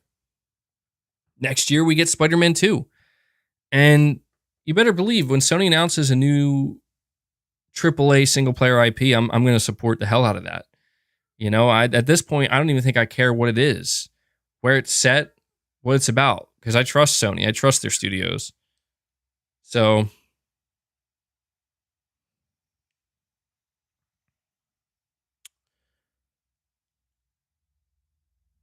see here. All right. Let me see what I have quite a few other topics that we still have to kind of dive into though, but I think to kind of round out my conversation and I know we deviated a little bit, but to kind of finish off what I was saying about God of War, to summarize my thoughts and my impressions, um, it's exactly what I wanted. It's exactly what I expected from this game. And as of right now, it's absolutely living up to, to my personal expectations. How many hours am I into it? I have about, well, I have to reiterate, I replayed the intro like 3 times. So I don't know if I'm going to count that, but I'm probably about 6-7 hours into it right now. I'm not too deep into it, but everything I played of it so far, it's exactly what I wanted. It's exactly what I had hoped for. And so yeah, I want to see Sony keep it up, man. Like I am kind of shocked. I want to say this too before I go on to the next topic. I'm kind of shocked. Like let's give Sony some damn credit here, people. I know that there are people out there that are always going to be contrarians and people who are going to look to, clown on Sony and PlayStation, but let's give them some damn credit where these games that Sony has been launching, like these games were developed during COVID, during a global pandemic, and Sony had like probably every reason to come out in 2022 or something and be like, sorry guys, like we don't really have anything to release or our stuff's not ready or, like I want to give the credit where it's due here because I feel like people are beginning to kind of, again, lose sight and lose the forest for the trees once again, because I'm not saying Sony's perfect. I'm not saying they're untouchable. I'm not saying that there aren't areas where they could use some improvement and still need to work at. But at the end of the day, at least the reason why I play video games is the reason why I bought a PS5, I should say. The reason why I bought a PS5 is because I was under the belief that Sony is going to deliver the games at high quality games at a consistent rate. Sony was there at the launch of the PS5 with an amazing launch lineup when their competition basically came out and said, sorry, we don't have anything. And not only that, Sony didn't slow down. They made sure that every couple of months there were new games, new exclusives. Maybe not even every couple of months. There were actually multiple times where there's just each month there's something new. And I think people maybe thought that was going to slow down. And granted, the biggest, I'd say the biggest problem people could maybe point out with Sony with this generation so far, and people still do hold this against like Jim Ryan and Sony, where it's like, we believe in generations, and basically made it seem like you were going to have PS5 exclusives. And then you came out and said, oh, GT7's actually cross-gen. And people thought maybe God of War Ragnarok was going to be PS5 only, but it turns out that was cross-gen too, and Horizon was cross-gen. It's like, okay, so maybe cross-gen is maybe the biggest, if that's the biggest negative you can hold against Sony with the PS5 so far, then to me, that's pretty damn good, because Sony has been delivering content on a consistent basis. They had a launch lineup. They made sure that there's always something there. And 2 years into this console's life cycle, they have delivered exactly what it is that I signed up for. Games. And I know maybe some people are like, oh, you're giving them too much credit, but it's like, you know what? Whether you think I'm giving them too much credit or not, this is how I feel. I look at my shelf, I look at my PS5 game collection, I look at what I'm playing right now. And you know what? I'll also say this. Maybe the other biggest criticism you could throw Sony's way, we believe in generations meant more cross-gen, MBG. I know. People took the quote out of context. I know the whole thing. Trust me, you're preaching to the choir here. It's just not worth getting into. But maybe the other biggest thing you could hold against Sony at this point is they haven't announced enough new stuff. Like for example, they haven't had a showcase this year, and they're coming out and trying to look weak against Microsoft because they don't want to lose Call of Duty. I get it. You could use those things against Sony, but the proof is in the pudding, man. The proof is in the pudding, and I'm eating the pudding right now.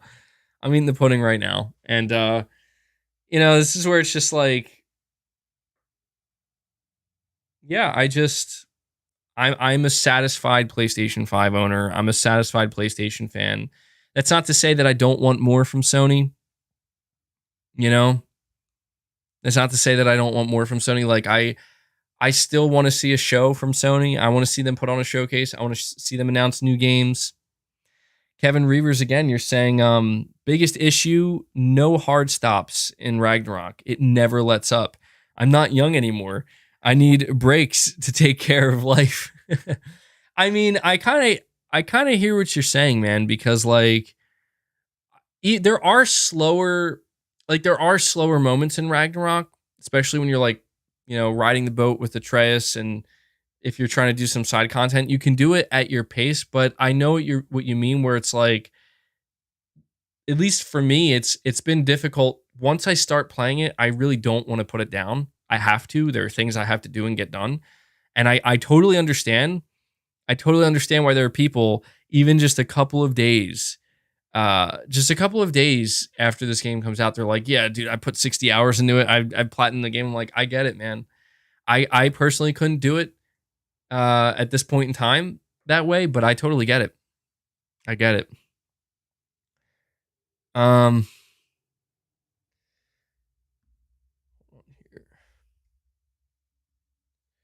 So I guess at this point, guys, I would like you in the chat, or if you're watching, after it's done being live, let me know your thoughts on God of War Ragnarok so far. Let me know if it's living up.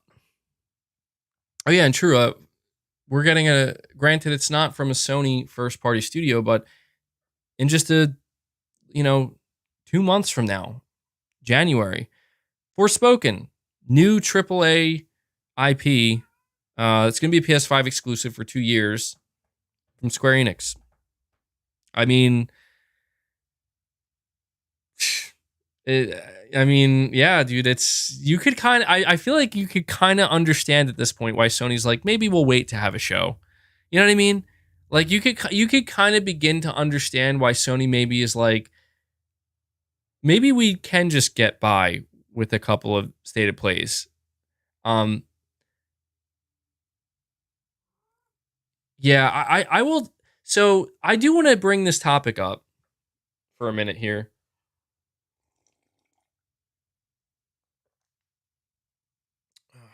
The way my microphone is situated here, it's very awkward. I feel like I'm getting a little bit sick. You guys will have to forgive me if I take like any long pauses, or if I start to seem like I'm losing it a little bit. Certain points of the podcast, I feel like I'm getting a little bit sick, a little bit under the weather. You know that feeling you get when you kind of you maybe feel it in the back of your sinuses, maybe the back of your throat. You just kind of know like, oh, it's coming up on me. It's coming up. Oh, God. Okay. All right. So a topic I want to bring up once again. I know it's old and it's tired, and I know that I even said previously that I don't want to talk about it anymore, but I think there is something of relevance here. There's also something quite funny that I want to report to you guys. Like it genuinely made me laugh. Somebody's saying don't say abandoned. It's not. I promise. It's not that.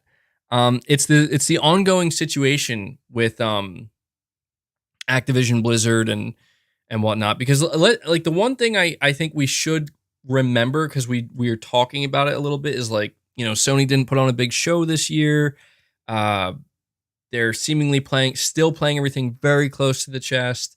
They're seemingly relying on God of War to carry them for the remainder of the year. What are they going to do at the beginning of the year?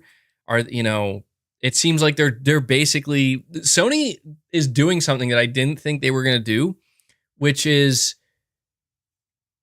they haven't shown Spider-Man 2, but I really didn't think Sony was going to basically relegate PlayStation VR 2 to PS blog announcements. I really didn't think they were going to do that. And it's looking kind of weak, to be honest. It's looking kind of weak. And I really have to wonder how much of this is actually calculated. But, I mean, I wanted to bring this up because we did hear that apparently, and we don't know if it's true or not, we did hear that Sony was planning a showcase, but they maybe decided to cancel it at the last second because of the ongoing situation with Activision Blizzard and Microsoft. Now, I don't want to spend too long on this topic, but there are two things I want to mention here. The first, as I don't know if you guys saw this or not, but it's being reported that internally over at Microsoft and over at Activision, they're kind of panicking a little bit. Or if they're not panicking, they're like kind of freaking out and they're a little bit caught off guard because what we're hearing from insiders, whatever that means, from people who I guess are close to this ongoing situation, they were not expecting this much scrutiny. And it seems that there is some fear starting to go around that this deal may get blocked, that what Sony wants to happen may actually happen, where, you know, there's enough scrutiny right now and there's enough going on, and apparently like Microsoft was anticipating some friction with this, obviously some scrutiny, but apparently it's going further than they wanted it to and further than they thought it would. Now, here's the thing, okay? If I'm not mistaken, now I don't have it right in front of me, and you can correct me in the chat if I'm wrong. If I'm not mistaken, I think it's the EU, their regulatory body, announced an extensive phase 2 investigation into this acquisition. And they announced that they will not have the results of this investigation until, I believe they said, what was it, March 24th or sometime in late March of next year. So late March 2023.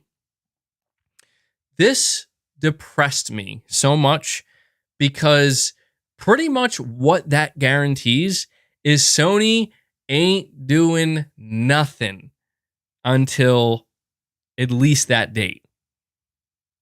And that is like, this is the frustration with this situation, because it's like, I see some people kind of coming out, not a lot of people, but some people are like, man, I hope it gets blocked. And don't get me wrong. Like, it would be funny. It would be very funny and comical if, like, at the end of all this, it's like, yeah, Microsoft, you can't buy Activision. Sorry. Microsoft would be so mad, but it would be a crazy thing. But personally, there's not a single aspect of this deal that isn't annoying me, only because it's like, wow, like, please, Sony, look strong. Like, let this go through.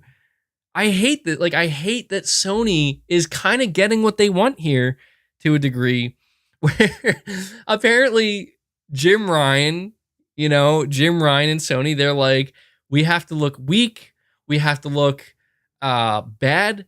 We have to look like we don't know what we're doing. And if we do that, maybe these regulatory bodies will, maybe they will scrutinize this deal harder. And maybe at the end of the day, somehow, some way, it could get blocked. And I'm like, okay, so now they come out and they're like, we're going to look into this until March of next year. And I'm just like, why?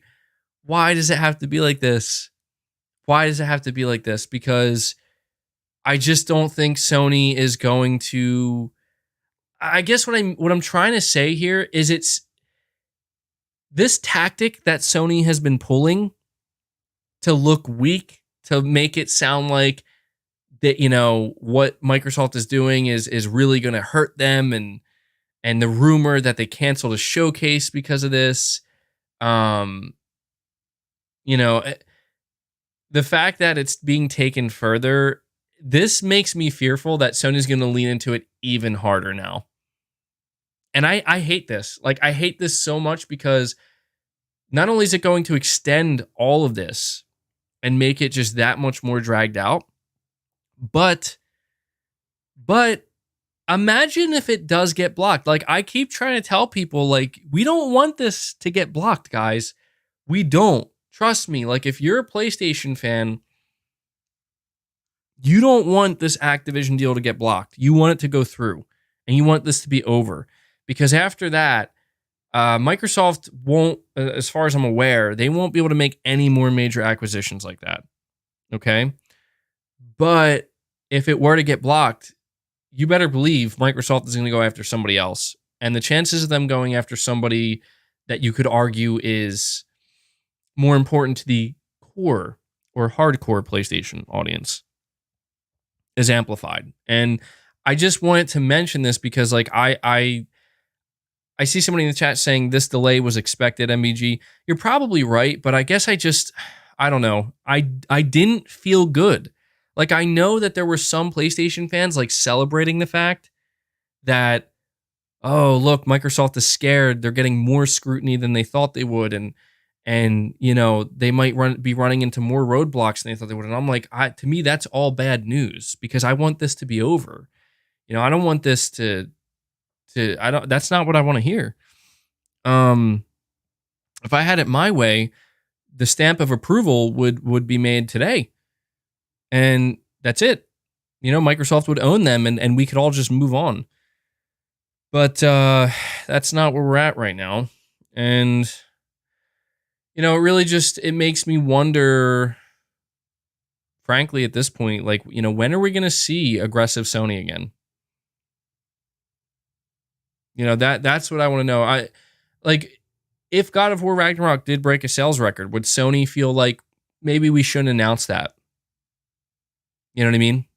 Maybe we shouldn't announce that because that's going to make us look too good with our exclusive games. It's why I absolutely hate this situation because it's making Sony be fake and operate in a way that we know they don't operate. And so yeah, that's just one aspect I wanted to bring up is the fact that, that was a report that I came across. But I want to read to you this other report. It's actually really funny. Apparently, how like people were making jokes with this? How like people were making jokes like, oh, I bet you somebody in one of these regulatory bodies, they're like, I don't want to lose Call of Duty on my PlayStation. I don't want to lose Call of Duty on my PlayStation. Dude, I had this article here from from VGC. It says European Commission responds after Microsoft Activision comments from a staffer, received backlash. It says the European Commission has clarified claims of perceived bias in the probe into Microsoft's Activision Blizzard deal, following comments from a senior staff member on social media.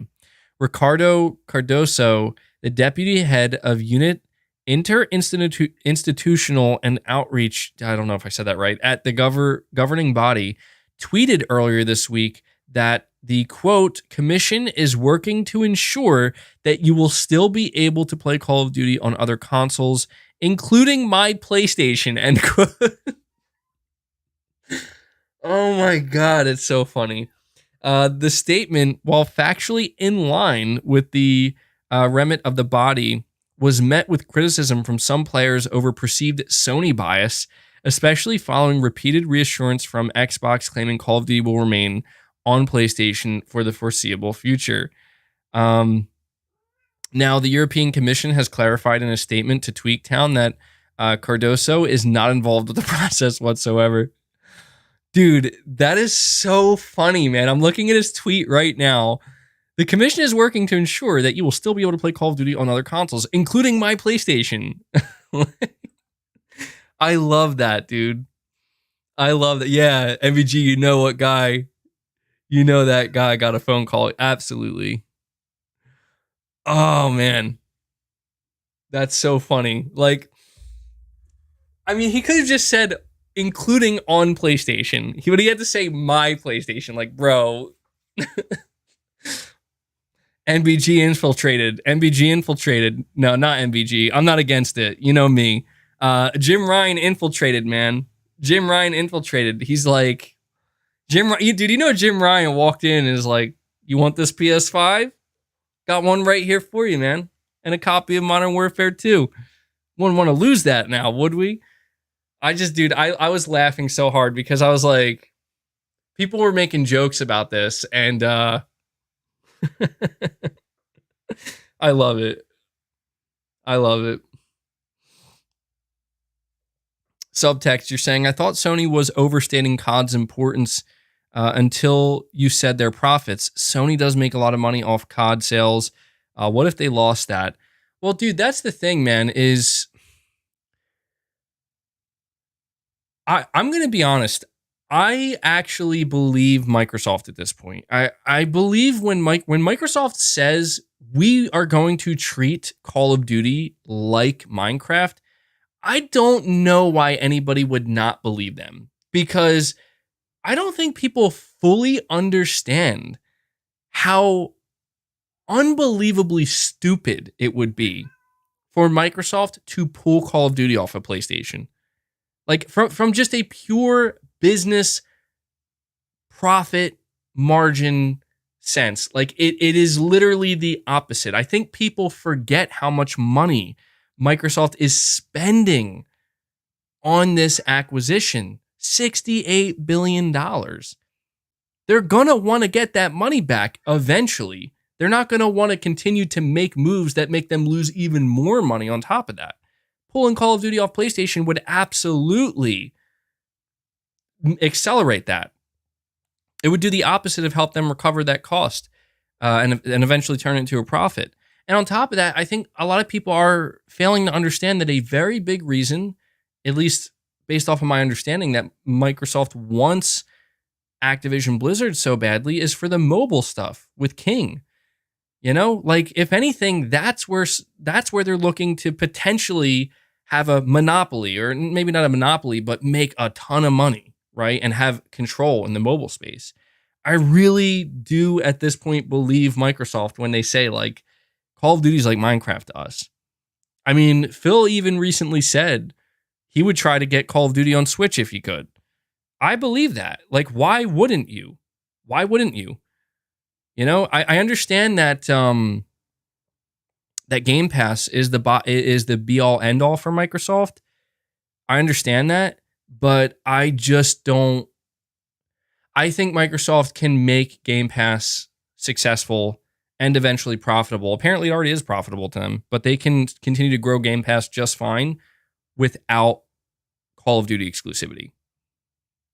That's my personal opinion. I think the biggest win Microsoft could get out of this is when it's all said and done. Let's just flash to forward to the year 2026 or 7 or whatever this deal went through. Hey guys, Call of Duty Modern Warfare 3, I guess, or whatever. I guess, would it be 3 at that point? Yeah, probably. Modern Warfare 3 is coming out. $70 on PS5. Free on Game Pass. Well, it's not free, but subscribe to Game Pass and it's right there. It's right there. I think that's the biggest win Microsoft could get from this whole situation. And I think that's a much bigger win than we're going to pull Call of Duty off of its biggest platform, eat that cost, and hope that those people come subscribe to Game Pass. It just doesn't make sense. I'm not saying that they could never pull it off of PlayStation. I just don't think it's happening anytime soon. Kevin, you're saying, I'm guessing COD and King may be slowing down the process. This doesn't necessarily have to do with Sony, but the shrinking of the market. Absolutely. Give me 1 second, guys. I have to let my cat out. She just keeps crying.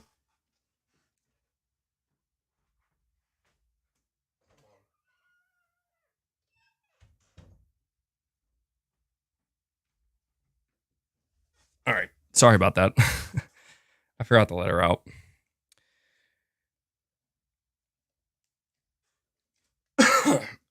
I mean, I think that there's multiple things that are slowing down the process. And look, I'm going to be honest. I didn't want to bring this topic up to really go on and on about it. I just wanted to mention those two things.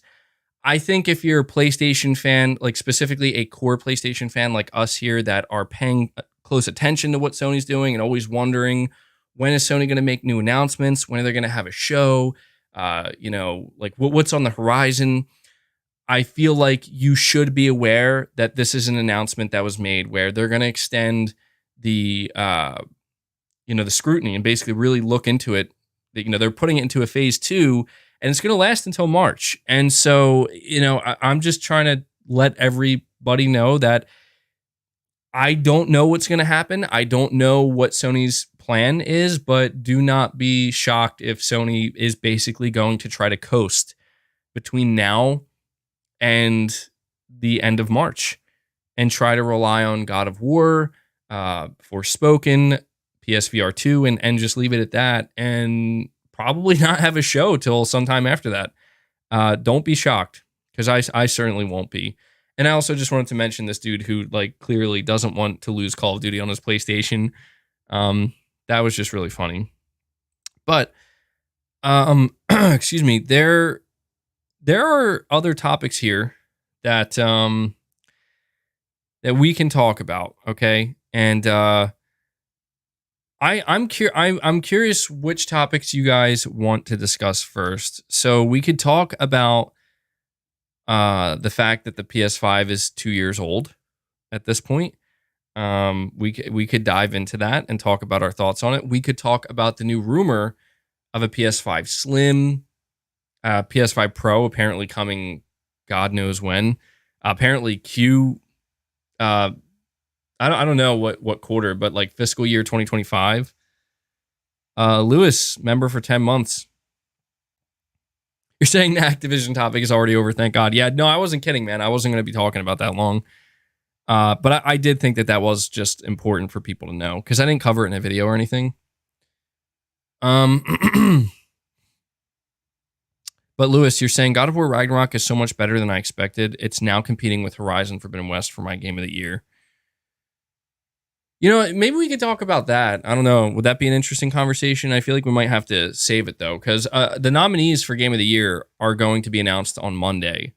I was going to say, like, should we talk about God of War going up against Elden Ring? But I don't think that that's necessary.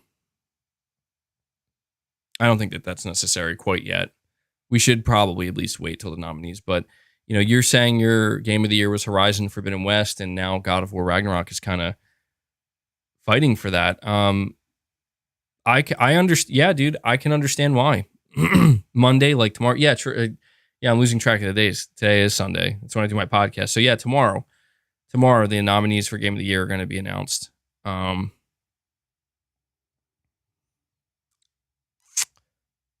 So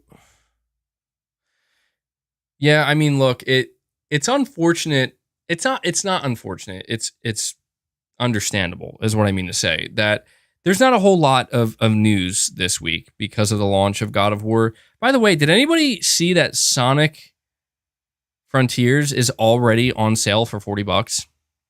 When did this game launch again? Like, I feel like that's really bad, dude. I was just like scrolling through Twitter and I saw it's already on sale for $40. I'm like, oh my God. That's really, really bad. Like, it's only been out a couple days. But yeah, I don't know, man. I'm telling you, I think people are limited now in how many games they can buy at one time. And I think that in this case, people are like, my money's going to God of War,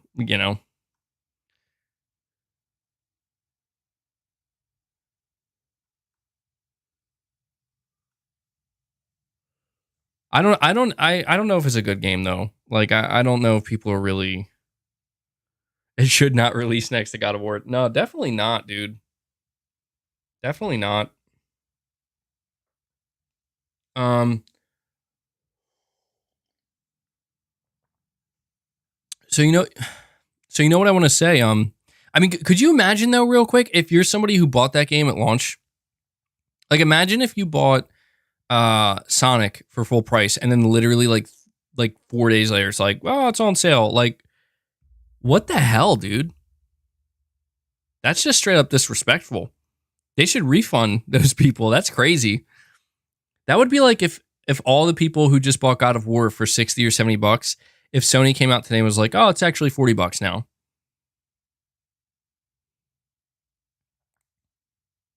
Everyone who says Elden Ring is bad couldn't get past the Tree Sentinel, lol.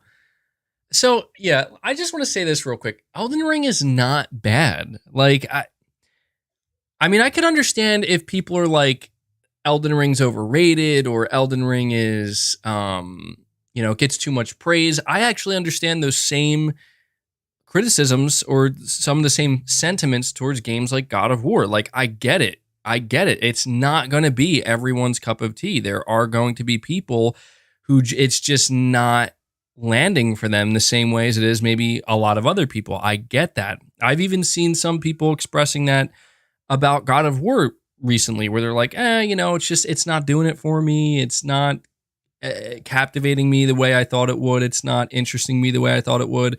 It's not living up to my expectations. I get that, man. I get that, but I just feel like I feel like when you see games that are sitting at these like high 90s on Metacritic and so many people are just enjoying it, even if you think like, it's mediocre to me or it's underwhelming or it's overrated, you still got to at least give credit where credit's due. Like for me personally, like, so my experience with Elden Ring, I felt like I was struggling later in the game. I think I put about 90 hours or so into Elden Ring. And I'm not going to lie, by the end of it, dude, I was like, I'm like not having fun.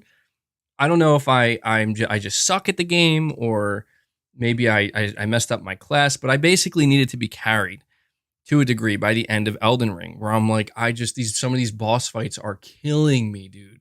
Like, I'm not having fun. And luckily, I will say this is what makes Elden Ring so memorable is I'm like, at the end of Elden Ring, I think it was like one of the final bosses, actually, I summoned a dude I summoned Jesus. The dude made his character look just like Jesus, using holy magic or whatever they call it in the game. And we beat this boss together. And I'm like, yo, that was awesome. Like, I don't feel so great that I needed to summon Jesus to help defeat this boss with me.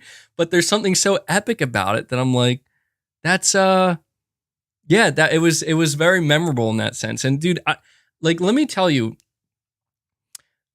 if there's one thing playing Elden Ring made me realize is I was so happy to see Elden Ring get the success it did, but I was kind of upset because I'm like, why couldn't it have been Dark Souls that found this type of success? Because anybody who's played Dark Souls, anybody who's played Bloodborne, you already know what Elden Ring is. You know what Elden Ring is. The only difference is this is a bigger, wider, completely open version of what you played previously. And therefore it's much more unpredictable and you have more, I guess, choice on how you're going to approach it and what you're going to do. And a lot of people, I think, love that about Elden Ring. But for me, what I found is it's actually what I disliked about Elden Ring. And I know that that's a very unpopular opinion, but it's just true, where I kind of got to a point with Elden Ring where I'm like, I just wish this game was linear, man. Like, I'm not having fun exploring and running into these areas where I'm just getting wrecked, bro. And that just, it really started to wear thin on me. And I did notice, like, towards the end a little bit, it got a little bit more linear.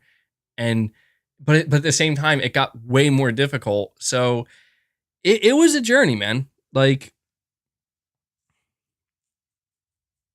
you're saying the open world was so good. Come on. Like, here's the thing. Objectively, I think Elden Ring's open world is amazing, objectively speaking. But for me, like, my opinion, I couldn't enjoy it as much. I don't know why. maybe it was just because Elden Ring was too hardcore for me, you know? Maybe like I remember playing Dark Souls 1. It's really interesting if you go play Dark Souls 1 and then you play Elden Ring, you kind of you can see like wow. Yeah, that like this was already here just in a much smaller scale. Dark Souls was not an open world game like Dark Souls 1, but it was a game where you could go anywhere you wanted. It didn't it was open in the sense that you can go anywhere you want when you want and the game doesn't tell you where to go. If anything, Dark Souls 1 is simply a more condensed version of Elden Ring. And that's what's so interesting to me is that like I had the same issue with Dark Souls 1 that I had with Elden Ring, where I had to look up when my first time ever playing Dark Souls, I had to look up where the hell to go and what the hell to do because I kept getting really screwed up. The game doesn't tell you where to go explicitly. You could get lost very easily. You can walk into areas where you're just not supposed to be there, and it would get frustrating. And I needed a lot of guidance on like where to go and what to do.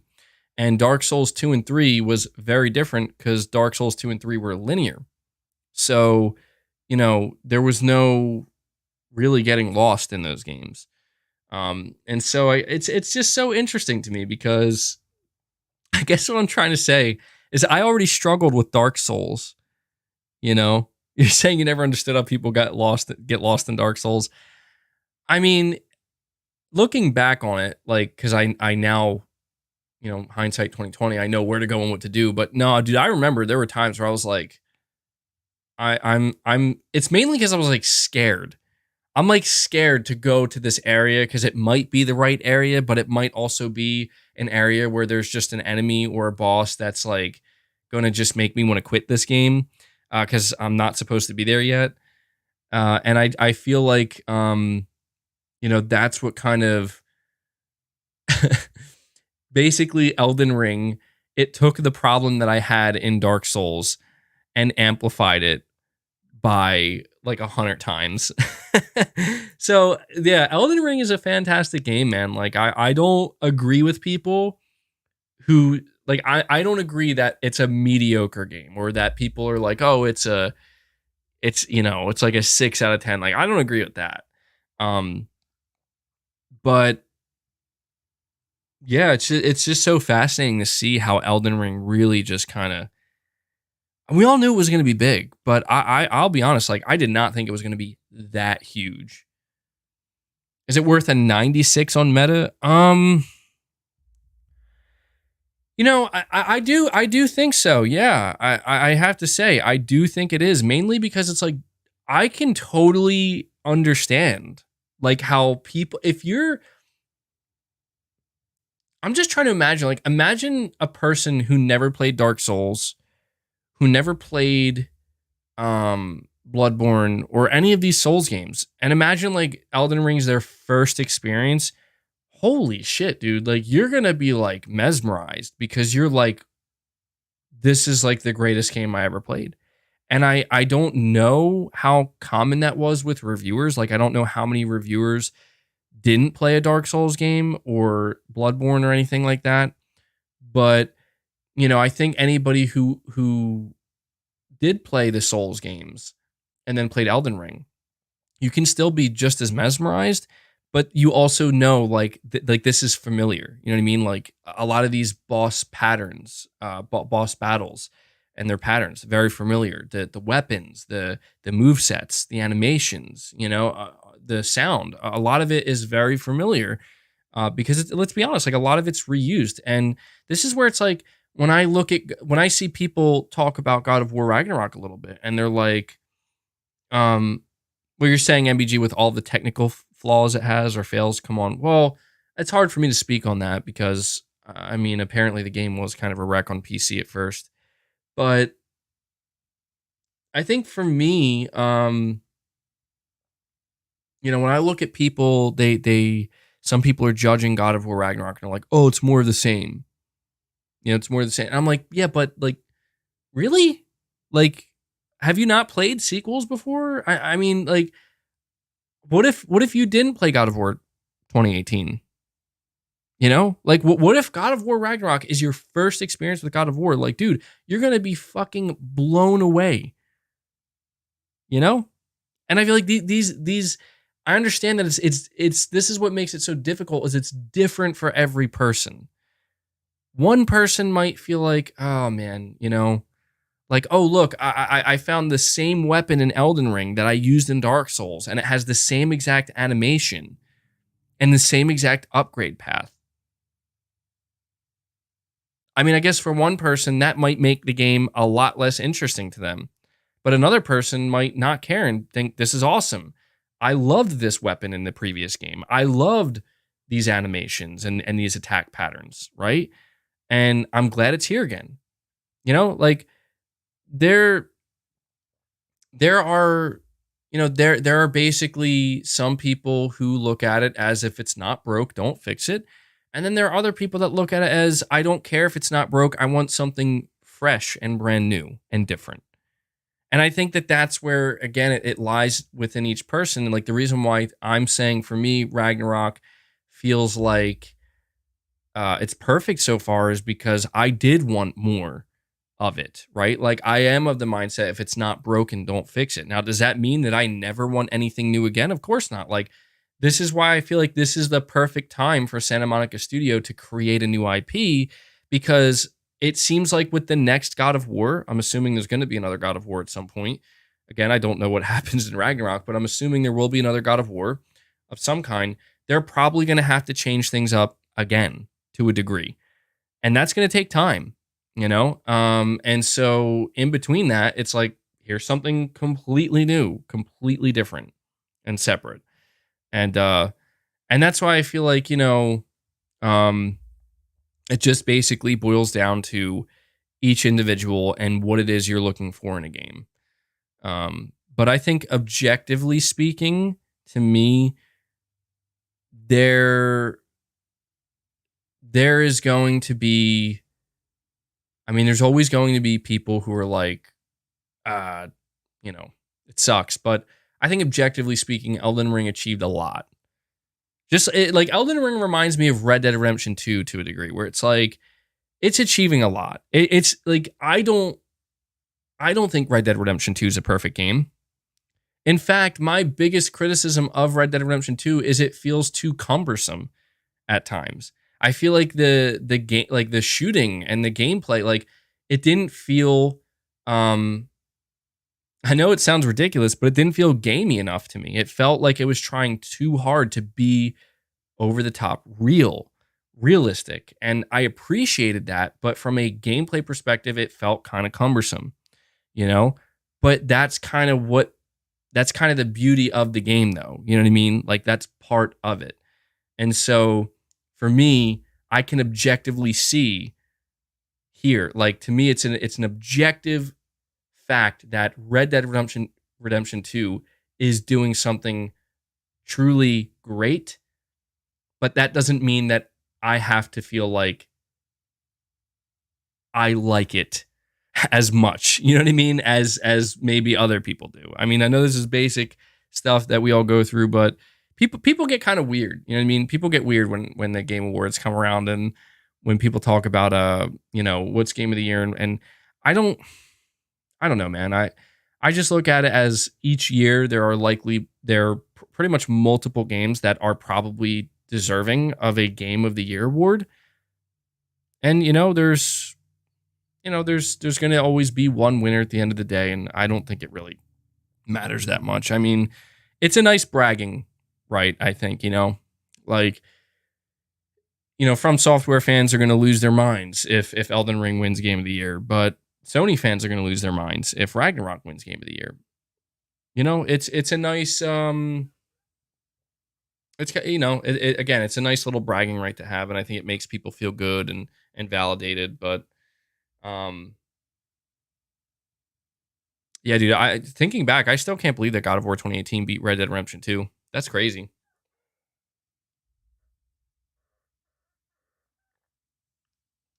All right. Okay, so another topic I wanted to talk about here briefly is I want to talk to you guys. I mean, come on, I want to talk to you. These next gen consoles have been out for 2 years now. Not just the PS5, the Xbox Series X. I feel like, dude, I feel like the console war was in full swing and in full force back in in 2020. And dude, I feel like it just died. I feel like there is no more console war. You know? And I think that's a good thing, but it's fascinating because I remember there a lot of the rhetoric and a lot of the conversation leading up to the launch of the PS5 and Series X. And dude, I'm not trying to make it like a competition thing. All right. I know, because I know people are gonna be like, dude, stop talking about Xbox. You don't need to talk about Xbox. You're just being toxic towards Xbox. I'm just bringing it up because I feel as though it truly is relevant to the conversation of both of these consoles launched in competition with each other at the same time. Yeah, from console wars to acquisition wars. And I remember a lot of the rhetoric, and I just want to say, like, dude, I think the PS5, I don't know. I see comments from people. I've seen like multiple comments from people on my video yesterday talking about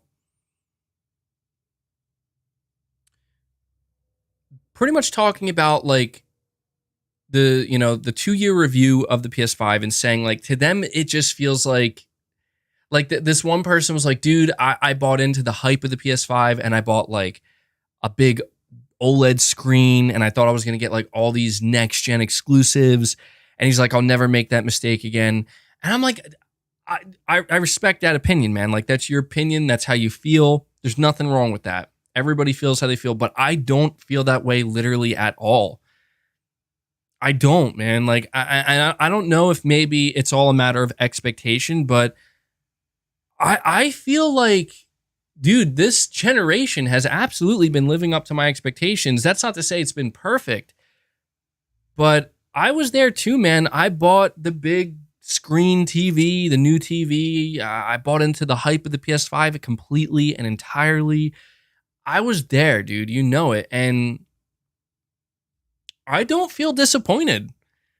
I don't feel disappointed. The only thing that I truly feel disappointed in probably comes down to the PS5 shortage, as funny as that sounds. Like, I really feel like the biggest flaw of this generation so far, 2 years in, is actually not Sony's fault. It's not Microsoft's fault.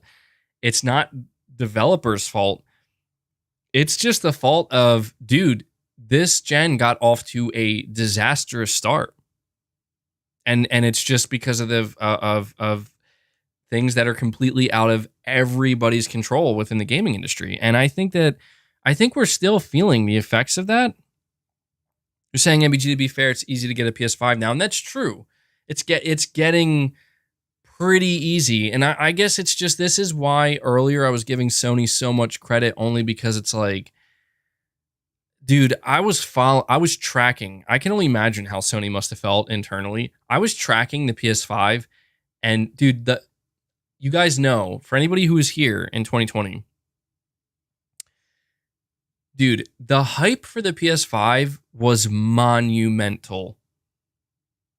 Okay, like this console was. I wish we could have seen what it could have done if it didn't launch during a pandemic, if it didn't launch during a period where, oops, like people are literally not going to be able to buy PS5s. I think what would have happened. I mean, don't get me wrong, the hype is still there for the PS5. Like, I talked in a video earlier this week, one of the topics we talked about is how Sony confirmed to their shareholders that there has been no drop in demand for the PS5 since they announced the price increase. And somebody left a comment on that video and like, dude, come on, MBG. Of course Sony's not going to admit that they, demand has dropped. And I'm like, well, I get that. Like, I get that the notion is, well, Sony's going to come out and be like, yeah, the demand's still just as high as it ever was, even with the price increase. But it's like, you have to understand they cannot lie to their shareholders. What I mean is that if the demand actually did drop, even if it was by like 1 or 2%, they would have to report that to their shareholders. They absolutely would, legally speaking. So when Sony basically came out and said that they've seen no drop, if you look at how many PS5s Sony sold in Q1 and then in Q2, you realize they sold literally the exact same amount. So when they say that the demand hasn't dropped, they're not lying. Like, it's actually, it seems like it's remained static. But I think that's going to change dramatically when we get the next results from Sony's Q3, because that'll be holiday season. That'll be the launch of God of War. And we've already seen the PS5 stock increasing, but I really wonder, man. I really wonder more than anything how much Sony's approach to next gen would have changed. Because I don't care what anybody says. There was a shift, dude. There was a shift. I've been following the PS5 generation extremely closely. You guys know this. It's what I do here on my channel. And there was a shift. Sony went from in 2020 being like next gen, PS5, we're all in.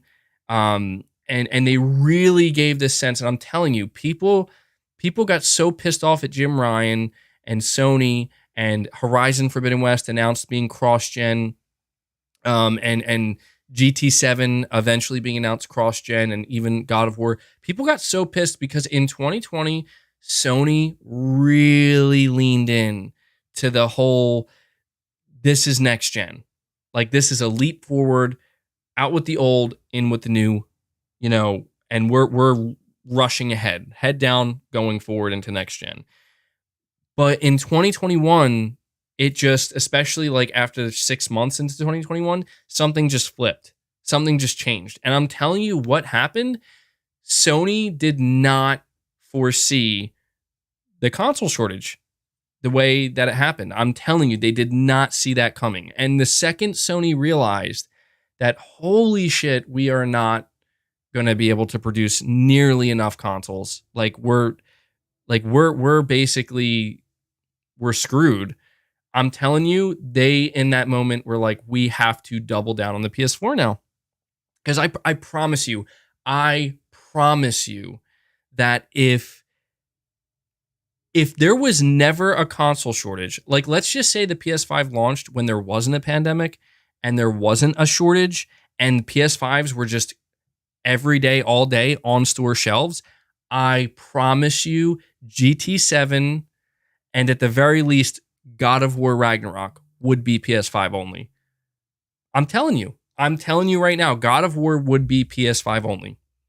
You see, in the past, Sony didn't support cross-gen like this. They didn't do it. And the reason why was because their consoles were never in short supply. Sony's main goal every generation is, we want you to go buy the new console, and we're going to leverage our exclusives to make sure you do that. Why do you think they announced GT7 as a PS5 only exclusive to then, almost, I don't know if it was a year, I think it was a year later, turn around and be like, actually, it's PS4. Dude, if you go watch the announcement trailer of GT7, it literally says PS5 exclusive. Like, clear as day. They made it clear this is for PS5, just to, boom, actually it's coming out on PS4.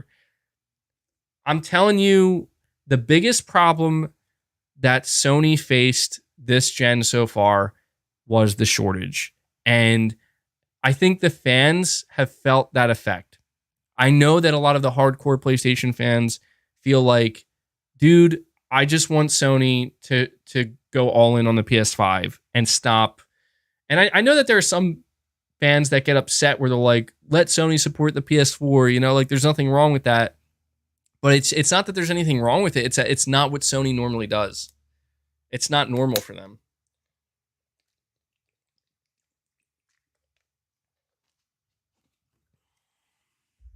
Let me see. Mark Lovin, you're saying, any plans when you reach 100,000 subscribers? Going to secure my pre-order for VR2 on the 15th. How about you? Well, when it comes to reaching 100,000 subs, I don't necessarily have any major plans, simply because I have no idea when it's going to happen. You know, there have been times where I thought, oh, it's definitely going to happen soon, and then it just doesn't. And then, you know, like right now, it feels like it's so close, but it could happen next month. It could happen 6 months from now. So I don't necessarily have any major plans.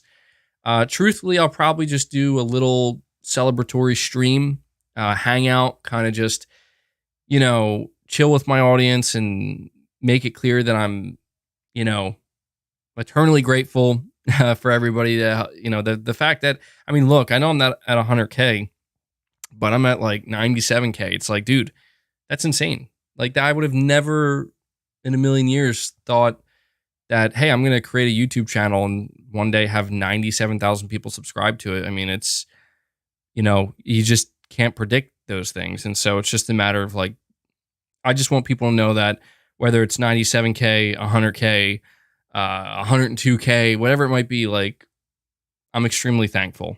And I'm just glad that people are here supporting my channel, supporting what I do, and supporting the content. But when it comes to pre-ordering PlayStation VR 2, I'm going to be honest, man. I am currently not in the running for PSVR 2. I am not. I had an expectation, okay? And I'm going to tell you what my expectation was for PSVR 2. I thought Sony was going to basically come out, have a show focused on PSVR 2, talk about all these like big games they have in development for it, and sell me on it. I thought Sony was going to go out of their way to really try to sell me on PSVR 2, and instead they announced Horizon Call of the Mountain, which looks good.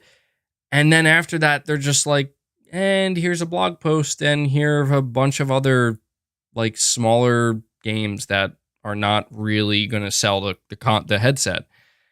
And I'm just like, what? Like, I don't know, man. My attitude towards PSVR 2 has done a complete 180. It really has. And it's not like it's mainly because I'm not interested in it at this point. They should, like, Horizon Call of the Mountain, I'm going to be honest, is not enough. It's not enough for me. And there are some other games that look like they could be good, like the Walking Dead game.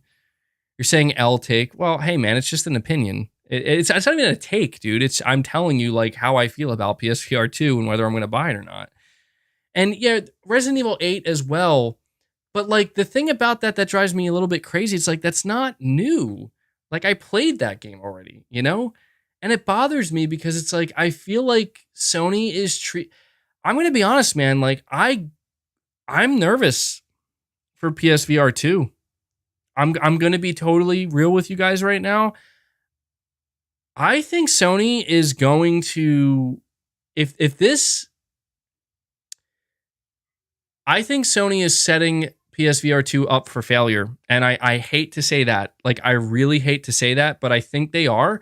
And I'm getting like Vita vibes from it because I remember like with the Vita, I wasn't as in tune with PlayStation at the time, but I remember, dude, like people were very excited for the Vita, and there was like the enthusiasts were there for the Vita at launch, and Sony had this, but even with the Vita, Sony had a bigger push and like support, right?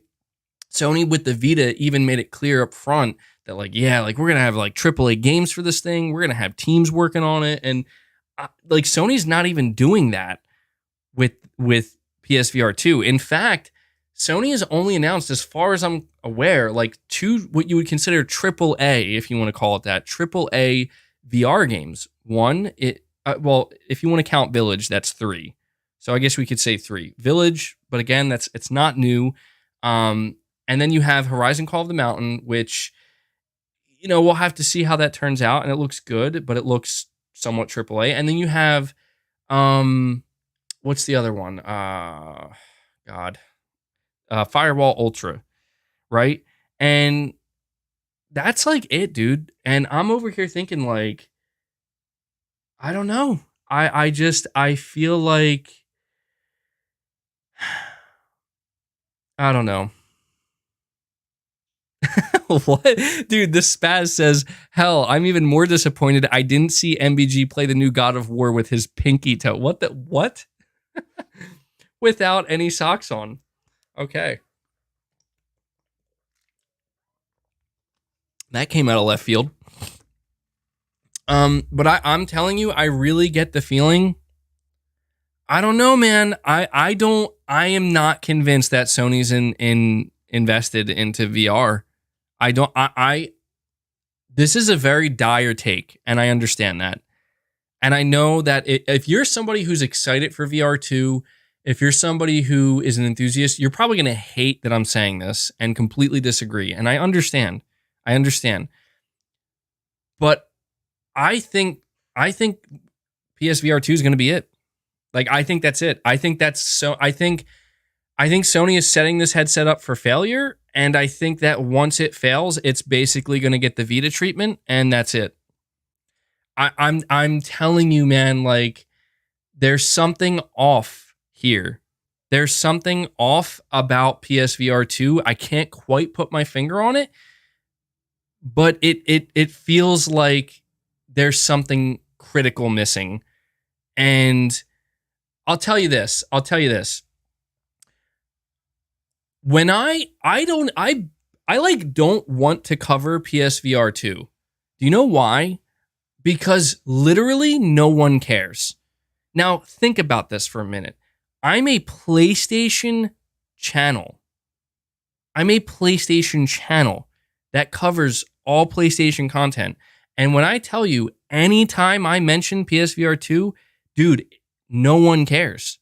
No, I don't say no one, because I know that there are like some viewers that do care and are interested. But I guess I'm just saying, in the grand scheme of things, there's no hype for this thing.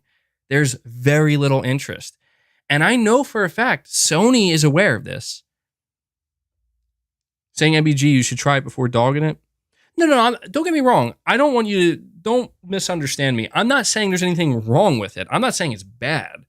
I'm saying if there's anything bad about the situation, it's that Sony seems to have, I don't know, man, they're not pushing this thing very hard at all.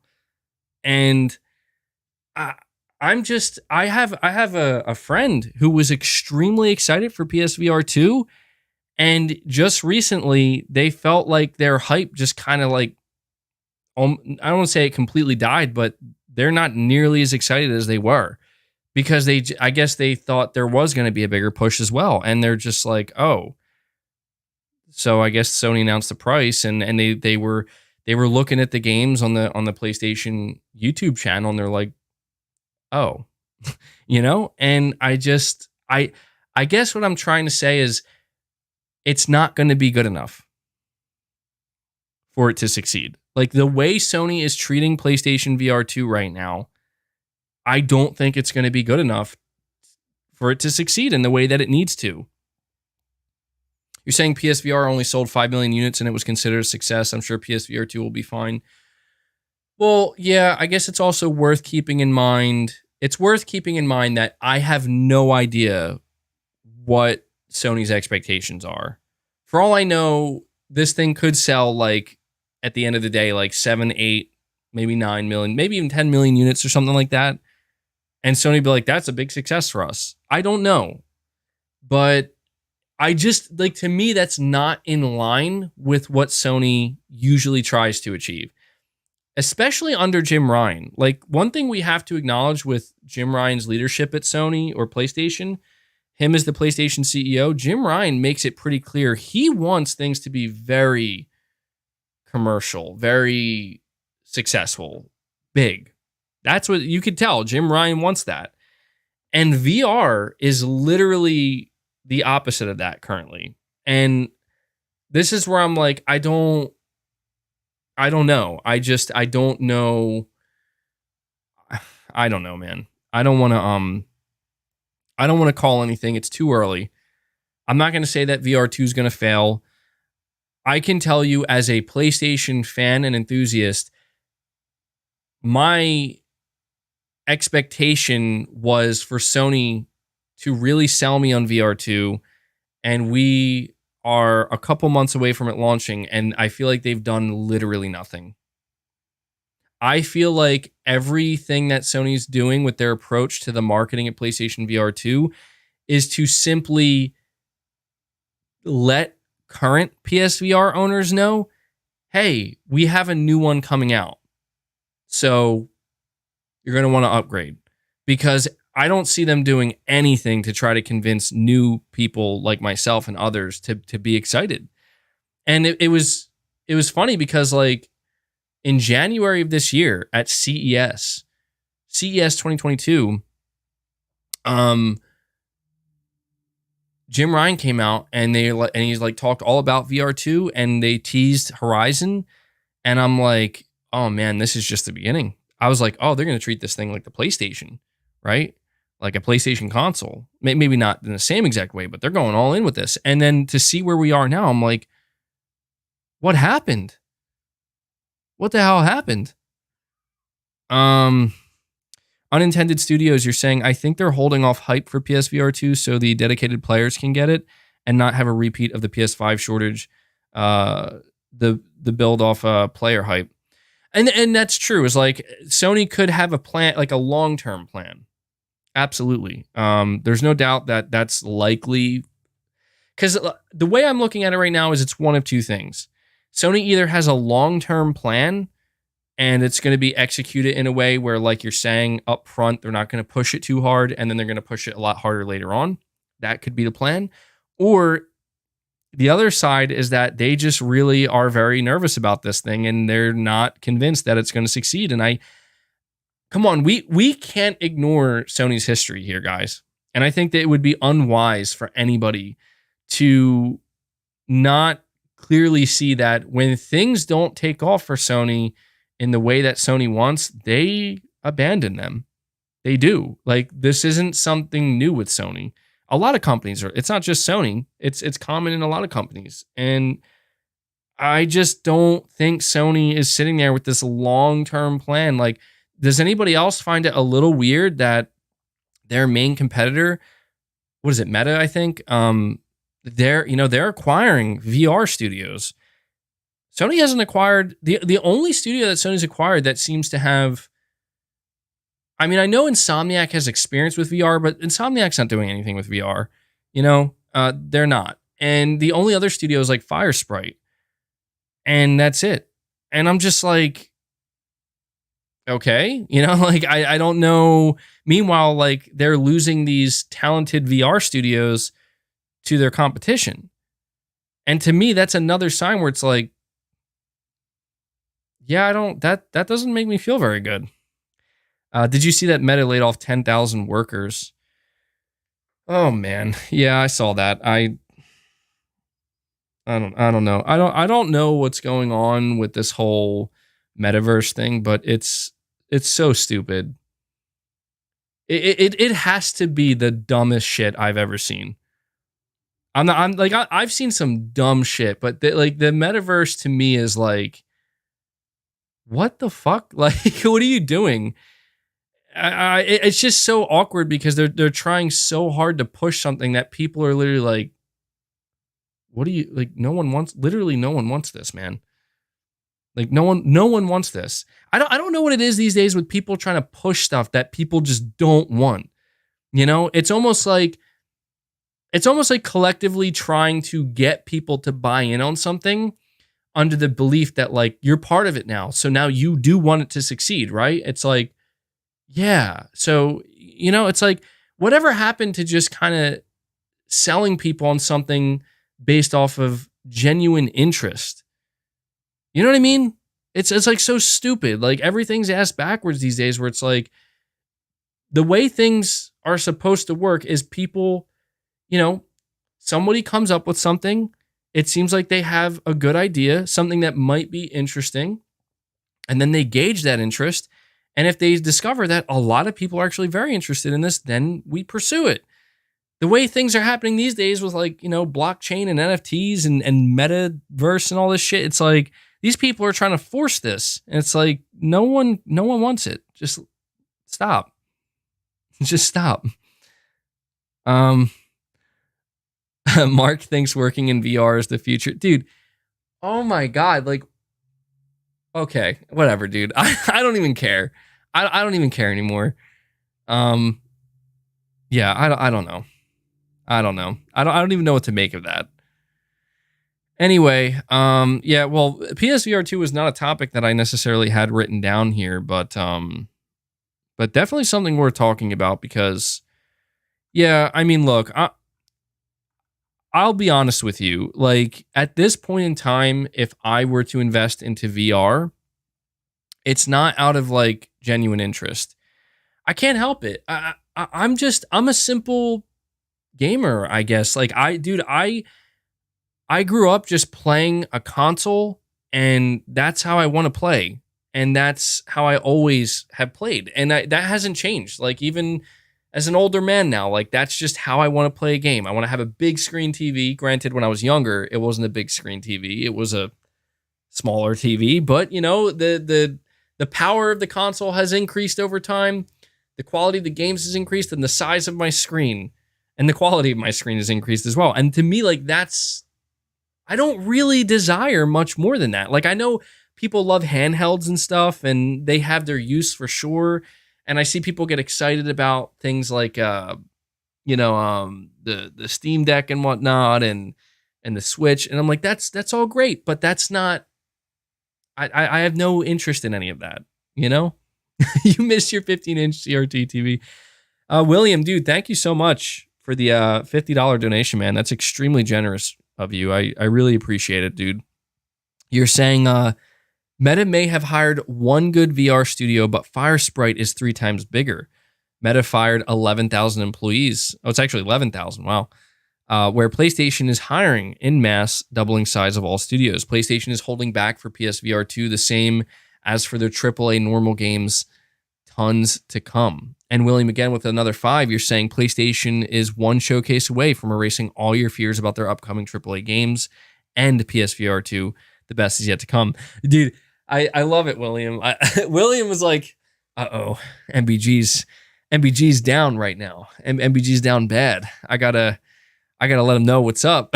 And he's like, here we go, MBG. The best is yet to come. I will say this, William. I think one thing you are 100% correct about, and you hit the nail on the head, is I think when you say Sony's like one showcase away from basically, turning things around, I do believe that. I do believe that. And that's the thing that, and look,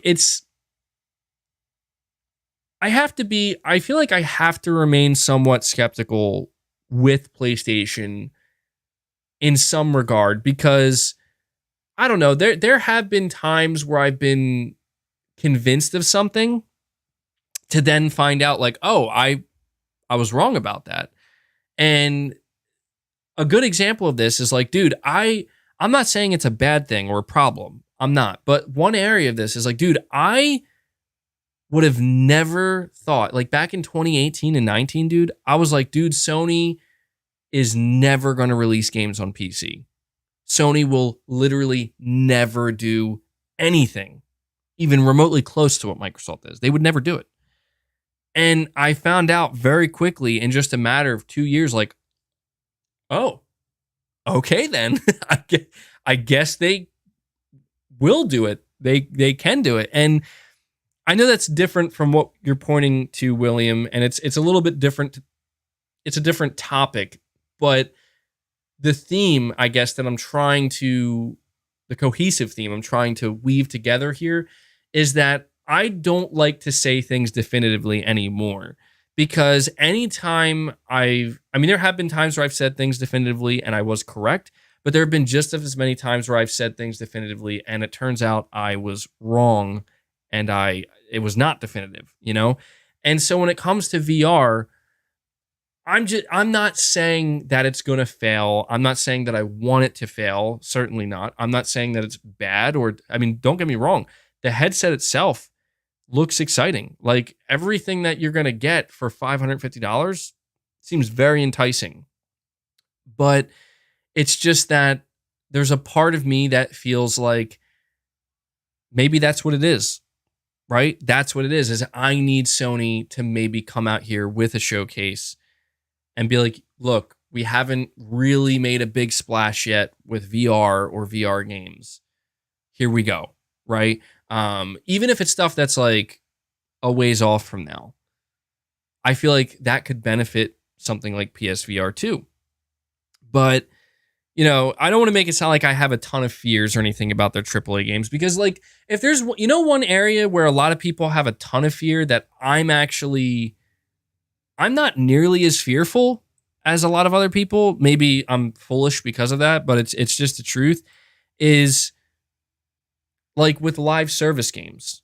Because that's something else that I think is worth pointing out here is when we do get another showcase from Sony, we're going to see some of their live service games announced. Not all of them, certainly not. But we're going to see some of them. And there are going to be people who just automatically, off the bat, doesn't matter what type of game it is, how it looks, multiplayer live service, don't want it, don't want to see it, want nothing to do with it, hope it fails. I'm not like that at all. In fact, one of the topics that I have written down here is the fact that Naughty Dog has hired the creator of Fortnite's Battle Pass. And it's like, I mean, what more do you need to hear to know like what this game is going to try to be? I mean, I'm not saying like literally it's going to be like, Fortnite aesthetic or anything like that. I don't mean like that. I mean, like you get the sense that like they're going big here. Like they want this to succeed. They want their own Fortnite, or at least a game that can be as successful, or hopefully as close to it in terms of success as it can get. And so, it's like, William, I agree entirely that I think the best is yet to come. And that's the thing, is like, I talked earlier in this podcast about how Sony's been doing a great job already.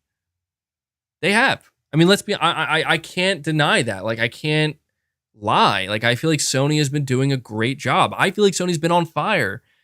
Truthfully, like I've always had something to play on my PS5, something of quality. But I still do get the sense like, dude, the argument could be made that now more than ever, they're holding back because of the whole Activision thing, right? Like I always kind of thought Sony was holding back to a degree and playing it safe, I guess you could say, because of the shortage and because of the unpredictability of that. And I have no doubt that Sony was playing it safe. I mean, this is not the first time where it's like we're kind of left in the, I don't say left in the dark, but we're kind of wondering like, what is Sony hiding? What do they have behind the curtain? What else are they not showing or talking about? I feel like that's amplified now more than ever. I do. And so because of that, I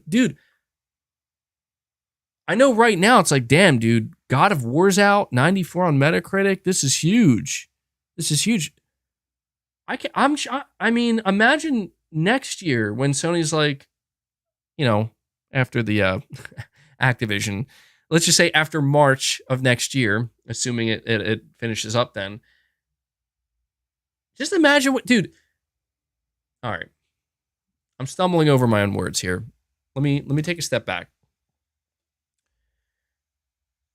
While it maybe is disappointing up front to find out that, damn, Sony's about to go a whole year, longer than a year, with no showcase, no big show.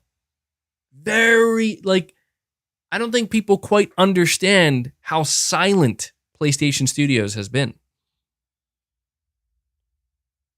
PlayStation Studios has not been announcing new games. Okay? He said the S word. They have not been announcing new games. And it is certainly on the surface incredibly disappointing to think, well, Sony had a showcase last September. It's November. So by the time we hit January, that means it's been a year 3 months since a showcase. A year and 3 months. And that means if Sony doesn't do a showcase in the first 3 months of 2023, that means it'll be a year and a half without a proper showcase.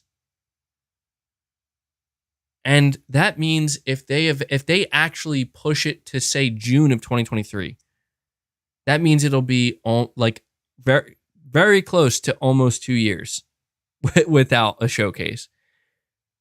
And again, while that is disappointing, take a second to think, well, what does that mean for the actual showcase when it happens? I mean, what are we going to get at that point? And I will say that I'm in total agreement that the best is yet to come, because everything that Sony's been doing for the past year and a half, nearly 2 years, has been under, I'm not going to say doing the bare minimum, because they have not been doing the bare minimum, but it's been under, we need to kind of extend this. We need to stretch this a little bit further. We need this state of play to be enough. That's what we need. We need to not show too much yet. We need to be very strategic about this. And I want to see Sony this generation, okay? And you're going to continue to hear me go beat this drum until it happens. You're going to hear me beat this drum well into 2023. I want to see Sony. I want to see a Sony, a version of Sony, where there is no supply constraint, where there are seemingly an unlimited amount of PS5s to be sold. I want to see a Sony where there is no acquisition being scrutinized that they're concerned about. I want to see a Sony where it is pedal to the fucking metal.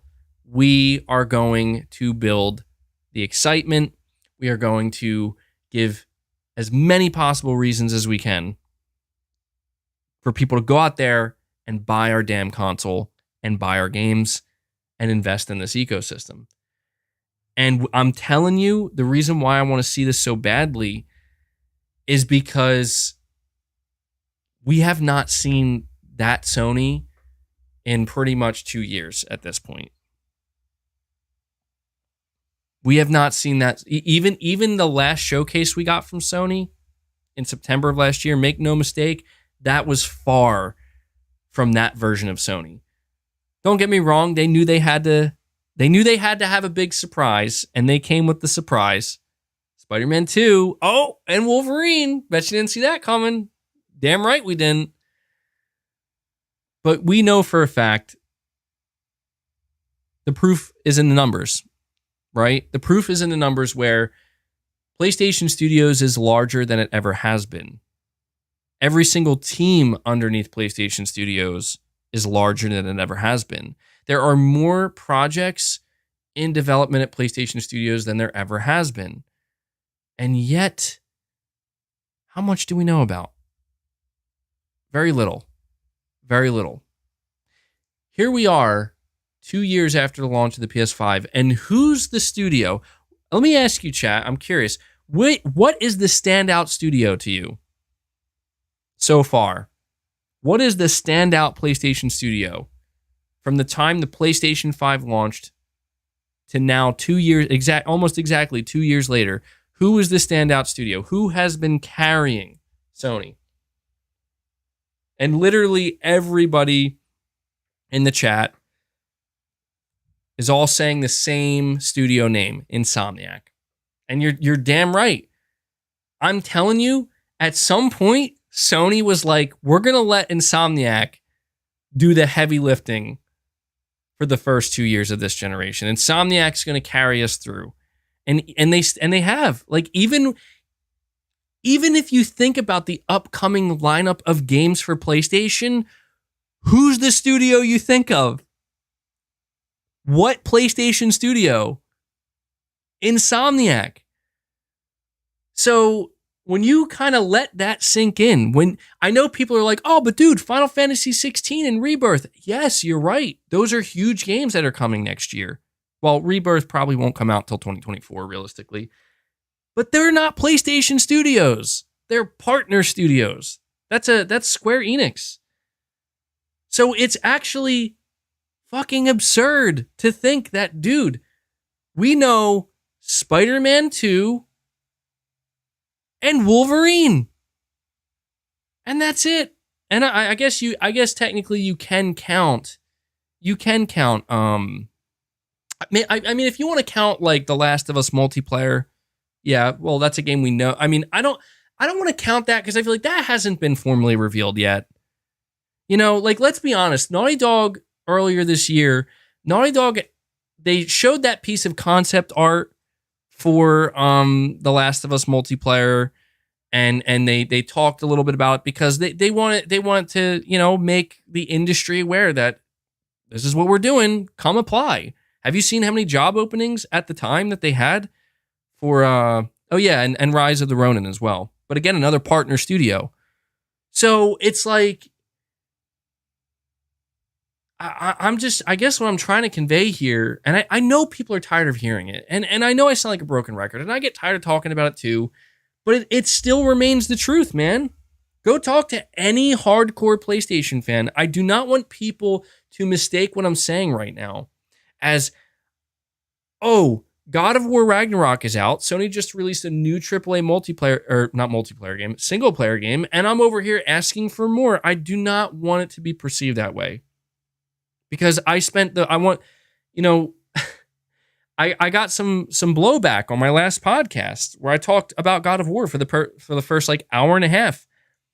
And people were basically saying like, dude, you're talking too much about Xbox and you're being too toxic towards Xbox. I'm like, dude, you're ignoring the fact that I spent the first hour and a half of my entire podcast talking exclusively about God of War. And I don't want people to make the same mistake here where it's like, oh, dude, you're asking too much. You can never be happy or content. Believe me, I am in my glory right now playing God of War Ragnarok on my PS5. In fact, I can't wait to get back to it. Make no mistake about that.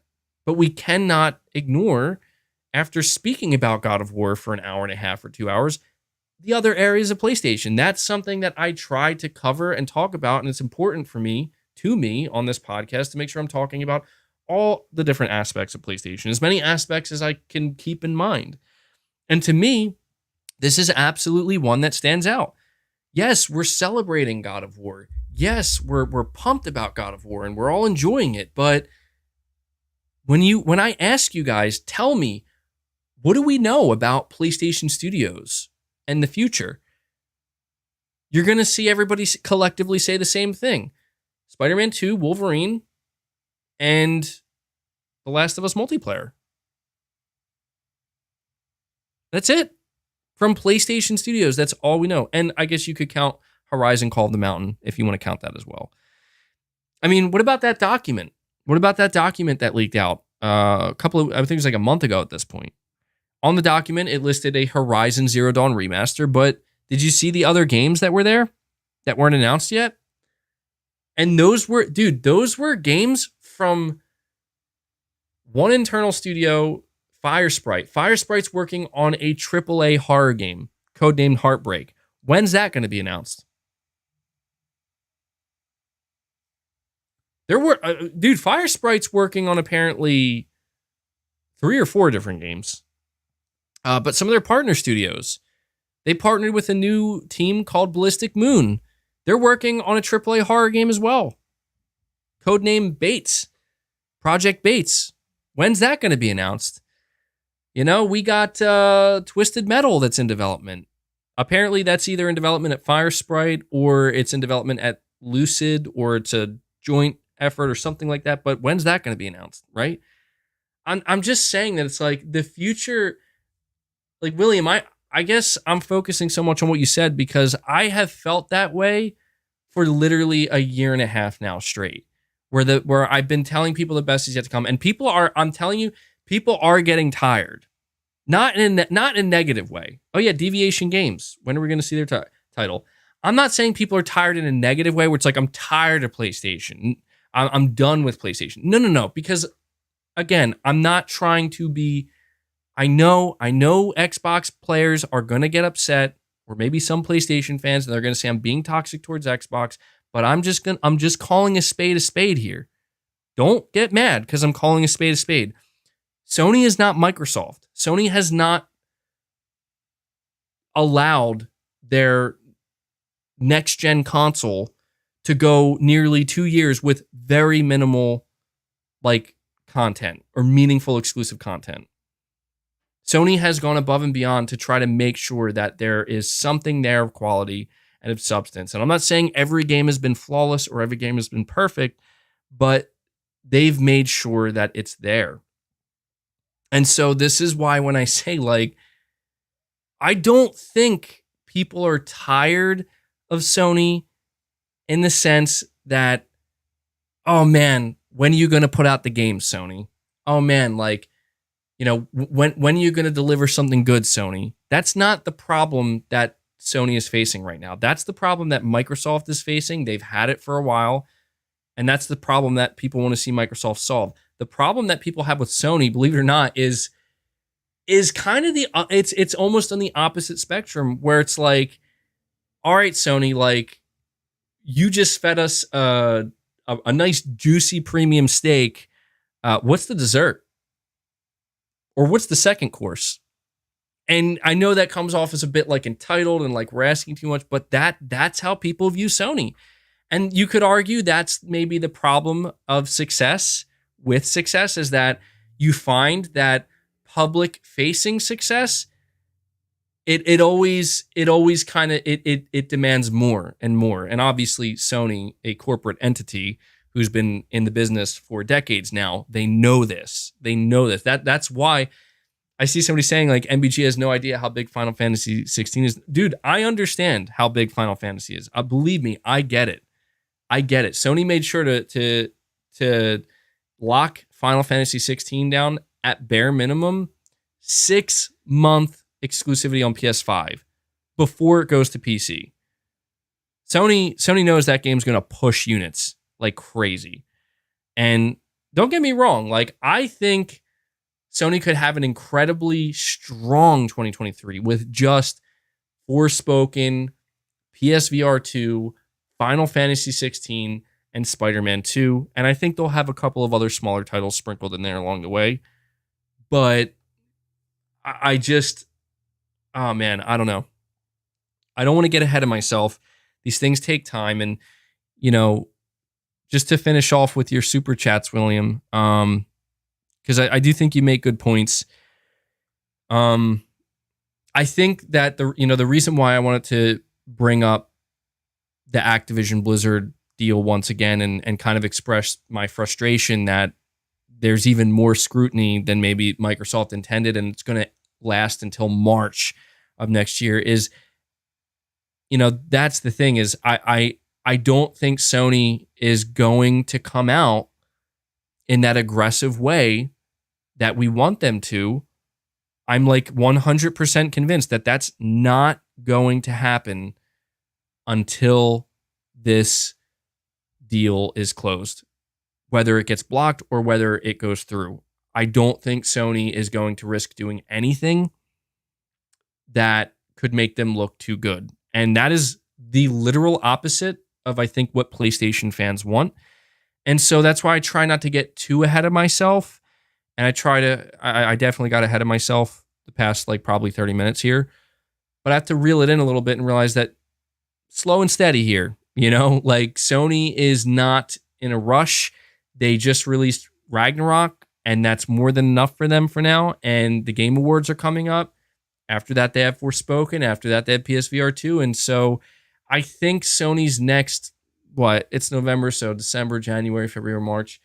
I think the next 4 months or so for PlayStation are pretty much sealed. And that's not to say that there couldn't be some interesting rumors or surprises that maybe come out of nowhere or leaks potentially. Absolutely, that could happen. But I think the next 4 months for Sony are pretty much set in stone. And I don't want to make the same mistake. I keep making this mistake. I'm going to say that we're going to see a different version of Sony by mid-2023. That's what I'm going to say. And I think that version of Sony is going to be the return to, damn, Do you remember Sony from 2016? Do you remember 2016 Sony and like 2018 Sony? Do you remember that Sony? Or I think people are saying like the golden years of the PS4 gen were between 2016 and 19, roughly around that time. I think come mid 2023, that's when we see the return of that version of Sony. Because at that, like, dude, I'm telling you right now, it's going to be a good day for PlayStation fans. I know this sounds laughable, but bear with me here.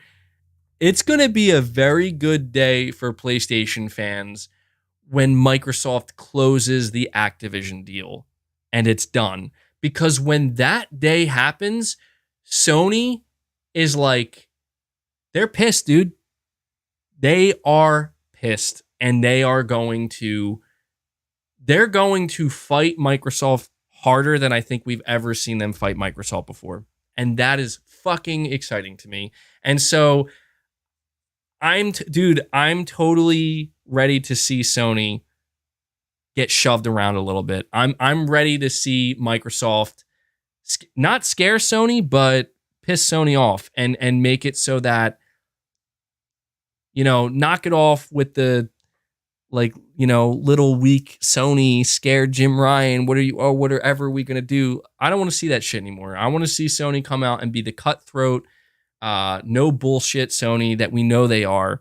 The reason why they secured Final Fantasy 16 and Final Fantasy 7 Rebirth. The reason why Final Fantasy 7 Remake will seemingly never release on Xbox. The reason why they got Wolverine locked down. The reason why KOTOR Remake sounds like it might be in development hell, but the reason why they jumped on that. The reason why they're putting out new IP like Ghost of Tsushima and, you know, at the time, Horizon Zero Dawn and even trying stuff like Days Gone.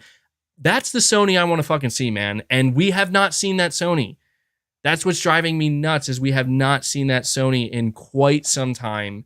We've seen coasting Sony. We've seen play it safe Sony. We've seen the future's extremely unpredictable Sony. You know, we have to look weak Sony. I want to see Gorilla Sony. You know, I want to see this Sony that's coming out beating their chest and being like, you know what? Let's fucking take the fight to them. That's what I want to see.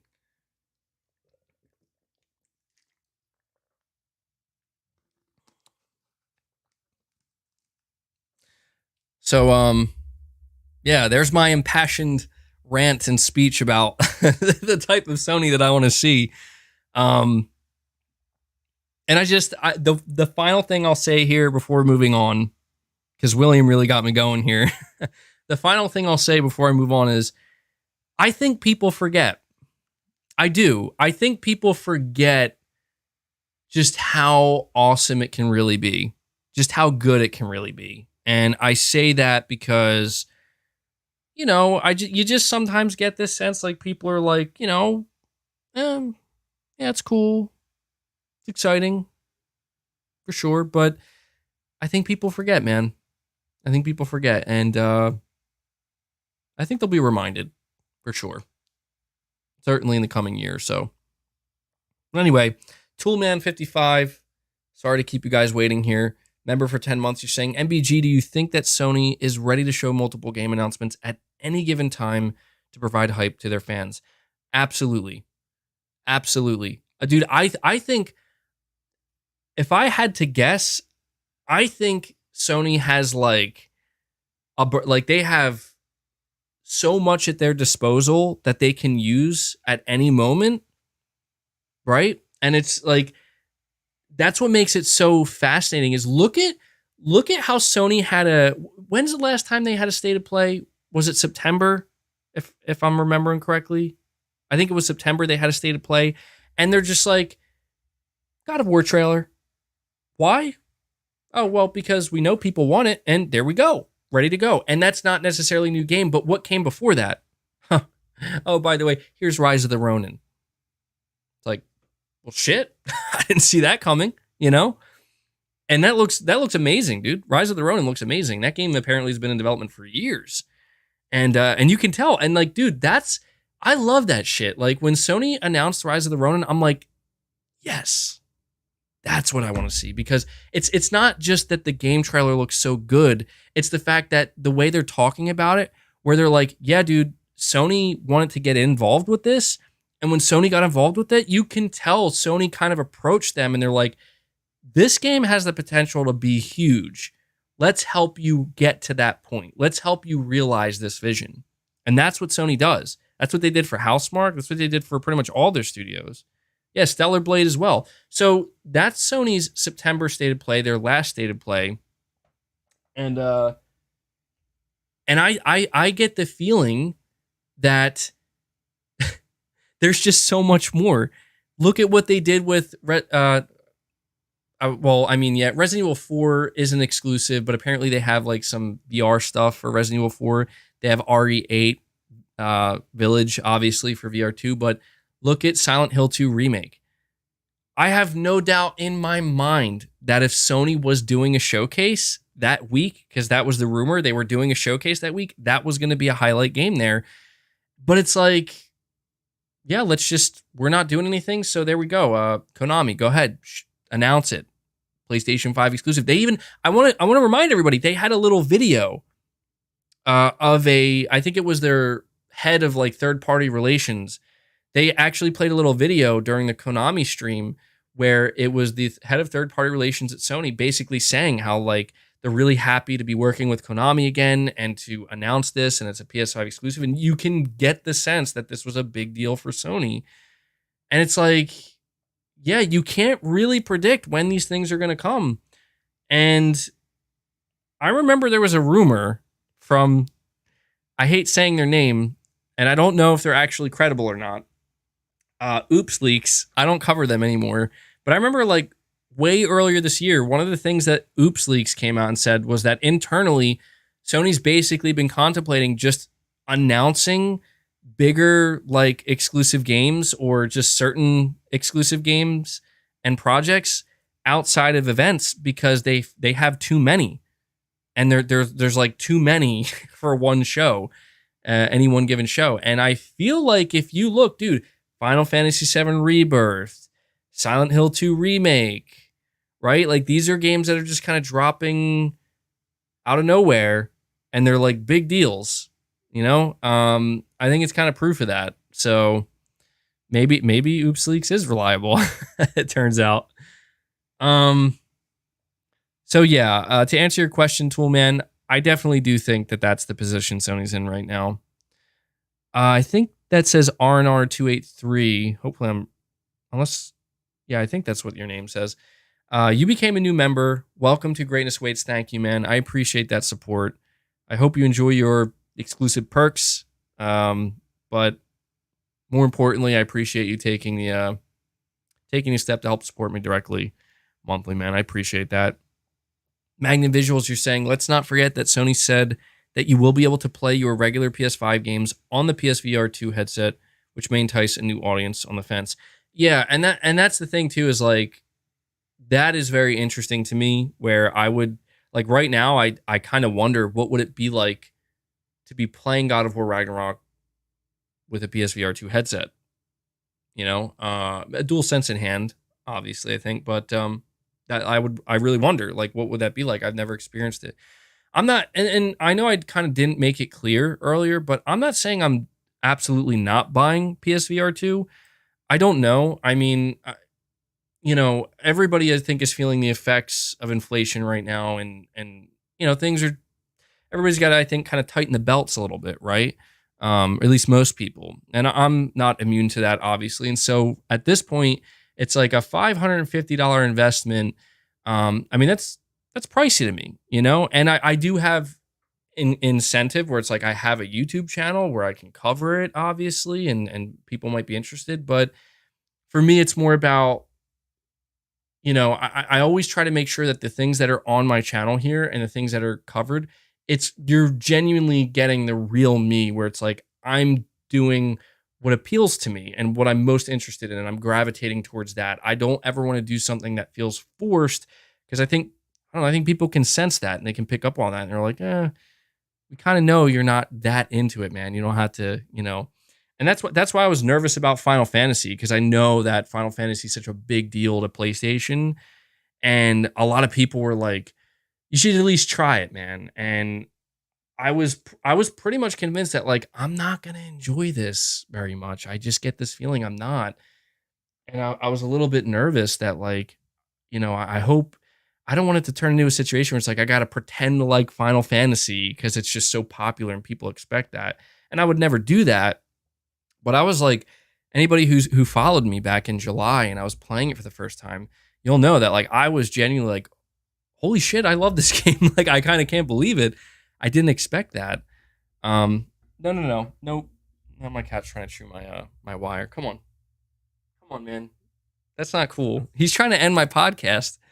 He's literally chewing my mic wire just right in front of me. Like, yep, I'm gonna sever it. You know what would suck? Can you guys hear me right now? He didn't actually sever my wire, did he? Because you know what would suck? I have a replacement wire somewhere, but it's not anywhere close. So if he would actually chew right through that right now, that'd be it. That'd be the end of the podcast. Anyway, so yeah, that's definitely a reason why I think some people would want to pick up PSVR 2, but I'm not sure. Leo, you're saying I'm good? All right, good. I'm just going to, continuing to talk anyway. Cats are crazy, dude. They are. So another topic I want to discuss with you guys here, because this was a pretty, I don't want to say it was like a big deal. It really wasn't, but it was interesting. Well, actually, there are two topics. The first is, let me think which one I want to discuss first. There are two more topics, main topics of the podcast that I want to talk about. Well, actually three. All right, I'm just going to go in this order. I just wanted to touch a little bit more on Naughty Dog hiring the creator of Fortnite's Battle Pass. I wanted to discuss this a little bit more because, guys, that's it. That's a really, really big pickup for Naughty Dog, and I know it like wasn't being reported on super heavily, and I get it because it's like it's a they hired somebody, big whoop, but it's like see, I think people need to kind of.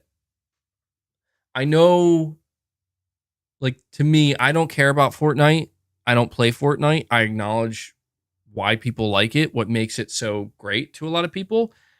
But one thing I've heard very consistently about Fortnite, and actually I think this is the main reason for its overall success, is they have handled monetization very well. And one of the biggest aspects of Fortnite's monetization, and frankly, a lot of live service monetization, are battle passes. Battle passes today are the big thing, right? And from what I've gathered and what people have told me, is all anecdotally here. I haven't experienced it myself firsthand, but I've heard that Fortnite handles the battle pass better than anybody. That they have the best battle pass, like the most fair, the most rewarding, the most balanced. And this is what I've heard. And this I think is good. This is good because I have no doubt that I'm telling you, I'm telling you guys, The Last of Us multiplayer will be free to play. All right, it's going to be free to play, and the Battle Pass is going to be a big deal. I don't know if they're going to call it a Battle Pass, but The Last of Us multiplayer is going to have some intense monetization, and I don't mind that as long as it feels worth it, as long as it feels like it's something meaningful and something cool. But I just think that that's a pretty big get for Sony because it's like, dude, Fortnite's success is off the charts. I don't know. I don't know how Sony got this guy. I don't know how Naughty Dog courted him, but it's going to be a big deal. And I guess it just gives me another excuse to basically talk about my interest and my hope and my excitement for this Last of Us multiplayer game. And I think that I don't know, man. I'm so eager to see this game properly and formally announced because I'm telling you, Sony wants this game to fucking take off.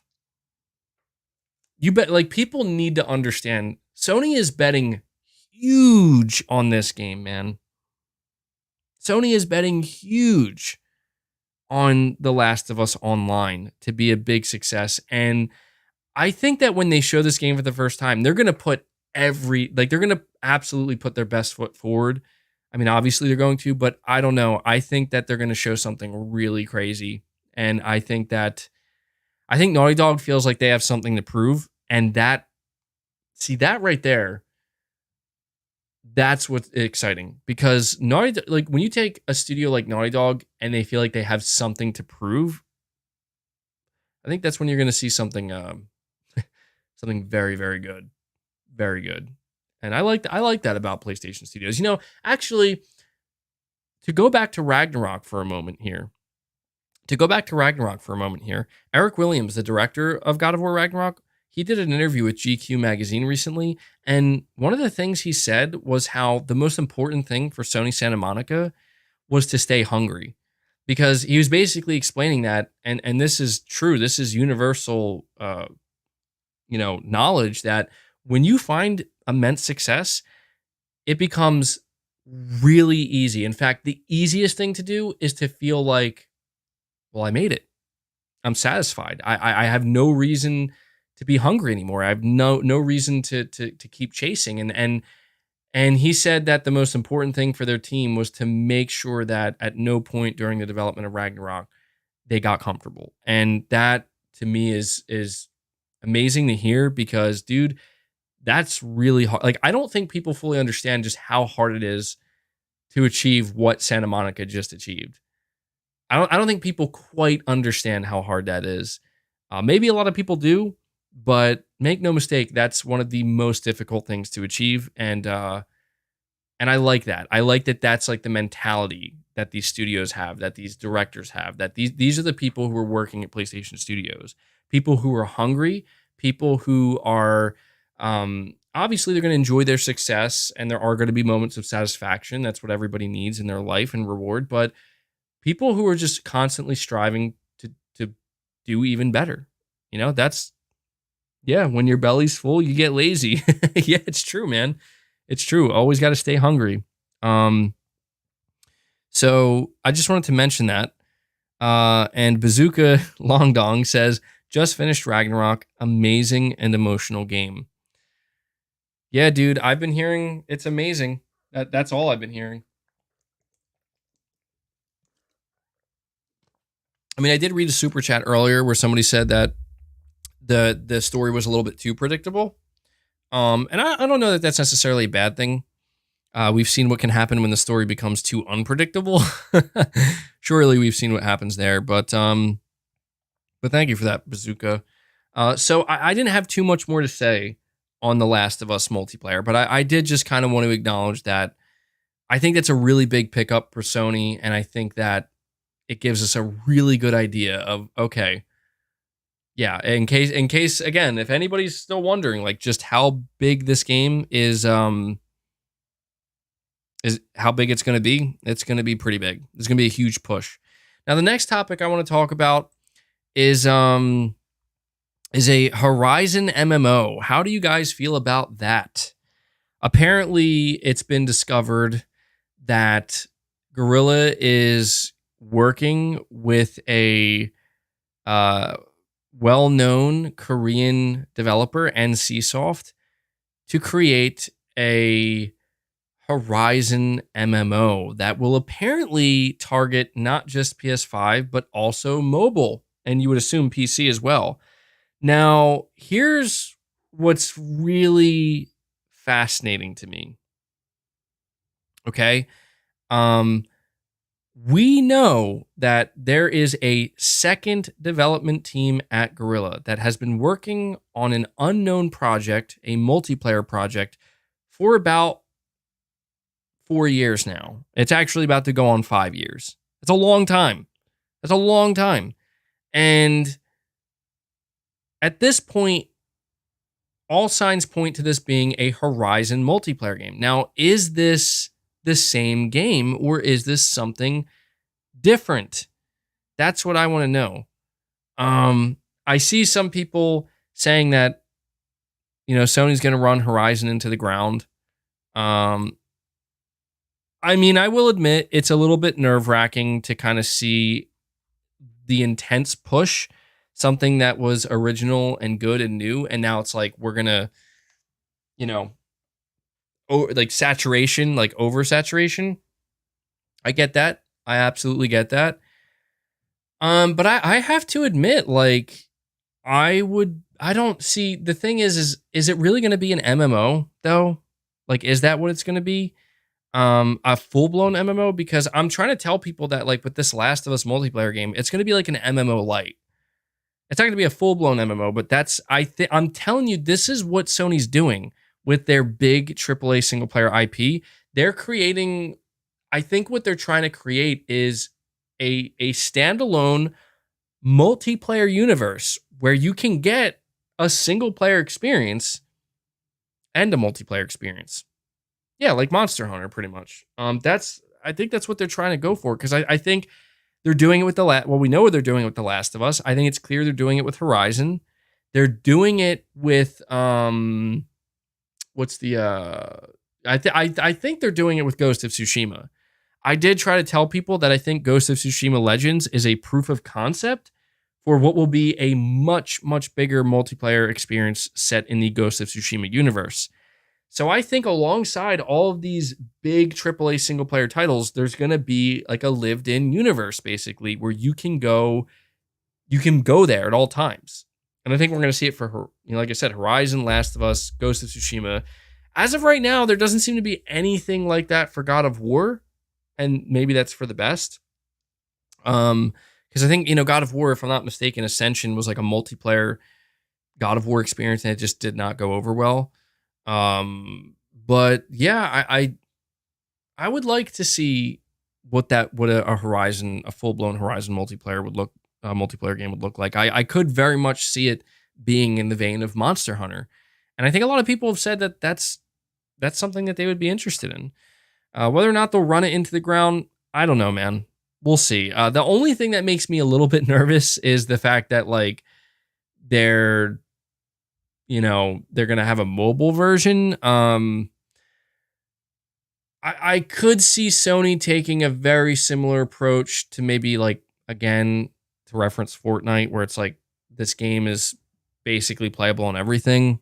But you do have to worry. I mean, you look at Horizon Forbidden West, and one of the greatest things about it is the fact that it just, the world looks so amazing. It looks so good, and you don't want to see that level of quality or detail drop too much or to be altered too dramatically, because then you're going to lose the essence of one of the greatest aspects of Horizon.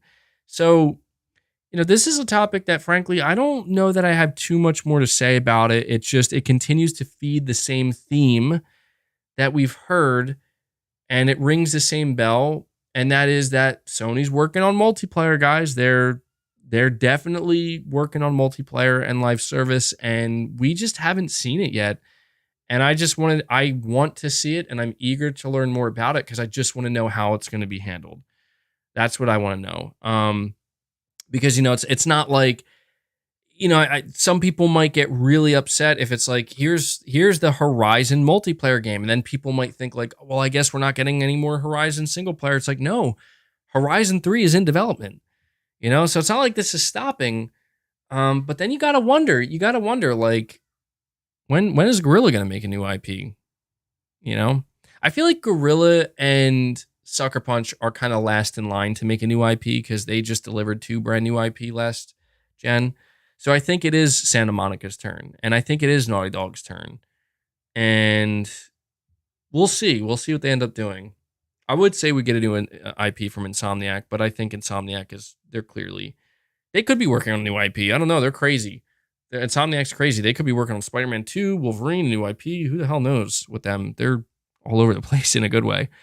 But yeah, that's pretty much it. And the final topic that I want to touch on here, and I kind of, some of these topics I go through pretty quickly, because, like I said, I just don't have too much to say about them.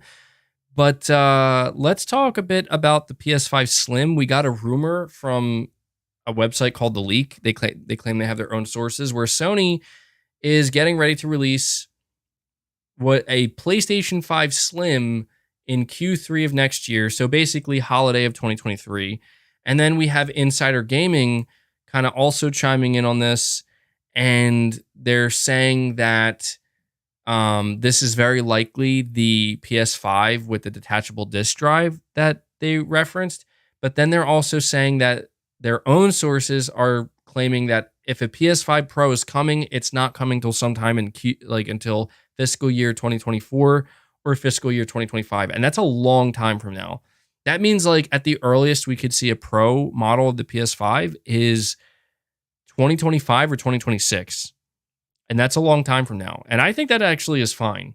I don't think we need a Pro anytime soon. If Sony is planning a Pro console that late, though, that tells us that this generation is going to be a long generation. Very long generation. What is okay, I don't know what my cat's eating over there.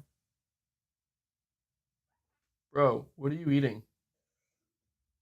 Okay. He just stopped eating whatever. I don't know what he just ate. Hopefully not. Hopefully he's okay. I don't. I'm just, dude. My cats confuse the hell out of me sometimes. You're saying this generation will be 9 to 10 years? Yeah, I could see that. You're saying so PlayStation 6 in 2030, maybe not that late, but I don't know, man. I could see a PlayStation 6 coming in like 2028, maybe.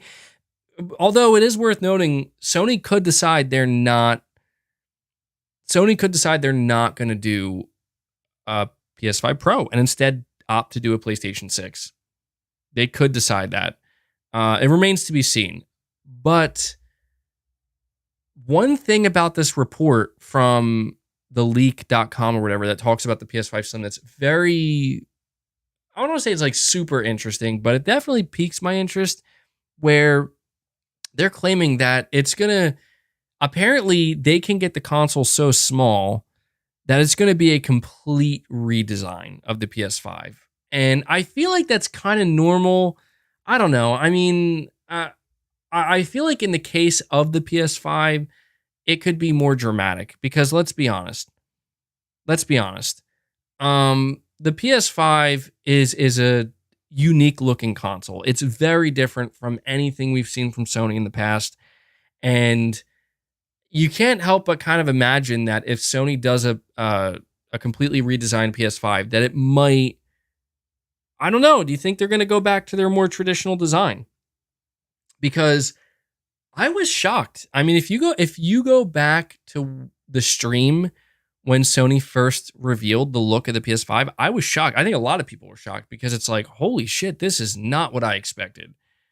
Not only did I not expect a white console, but I did not expect this thing to look so behemoth futuristic. And granted, I think we've all gotten totally accustomed to the look of the PS5, but I don't know, man. I was so surprised that Sony went with a two-tone and focused more on white.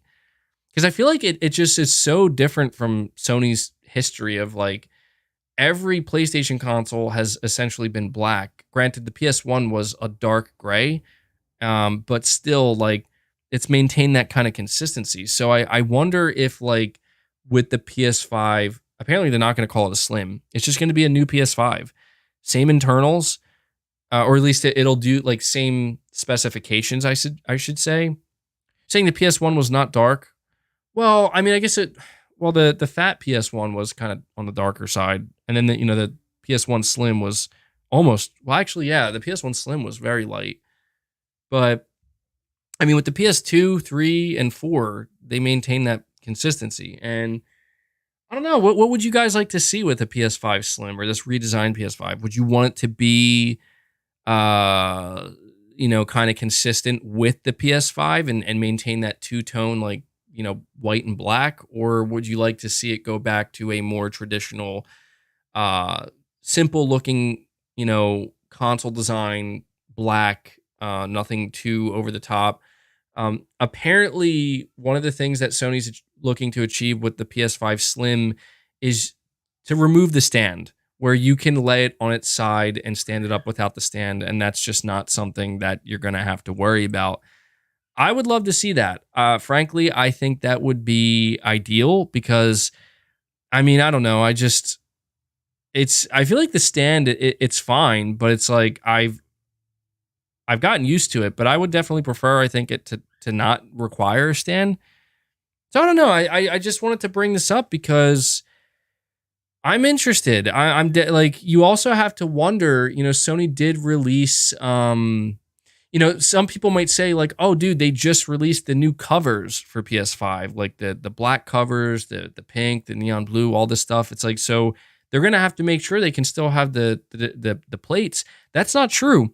Some people might have forgotten, but with the PS4, the original PS4 model, the side plate of it could actually come off very easily, and Sony, for a short period of time, sold like custom plates that you could put right on your PS4.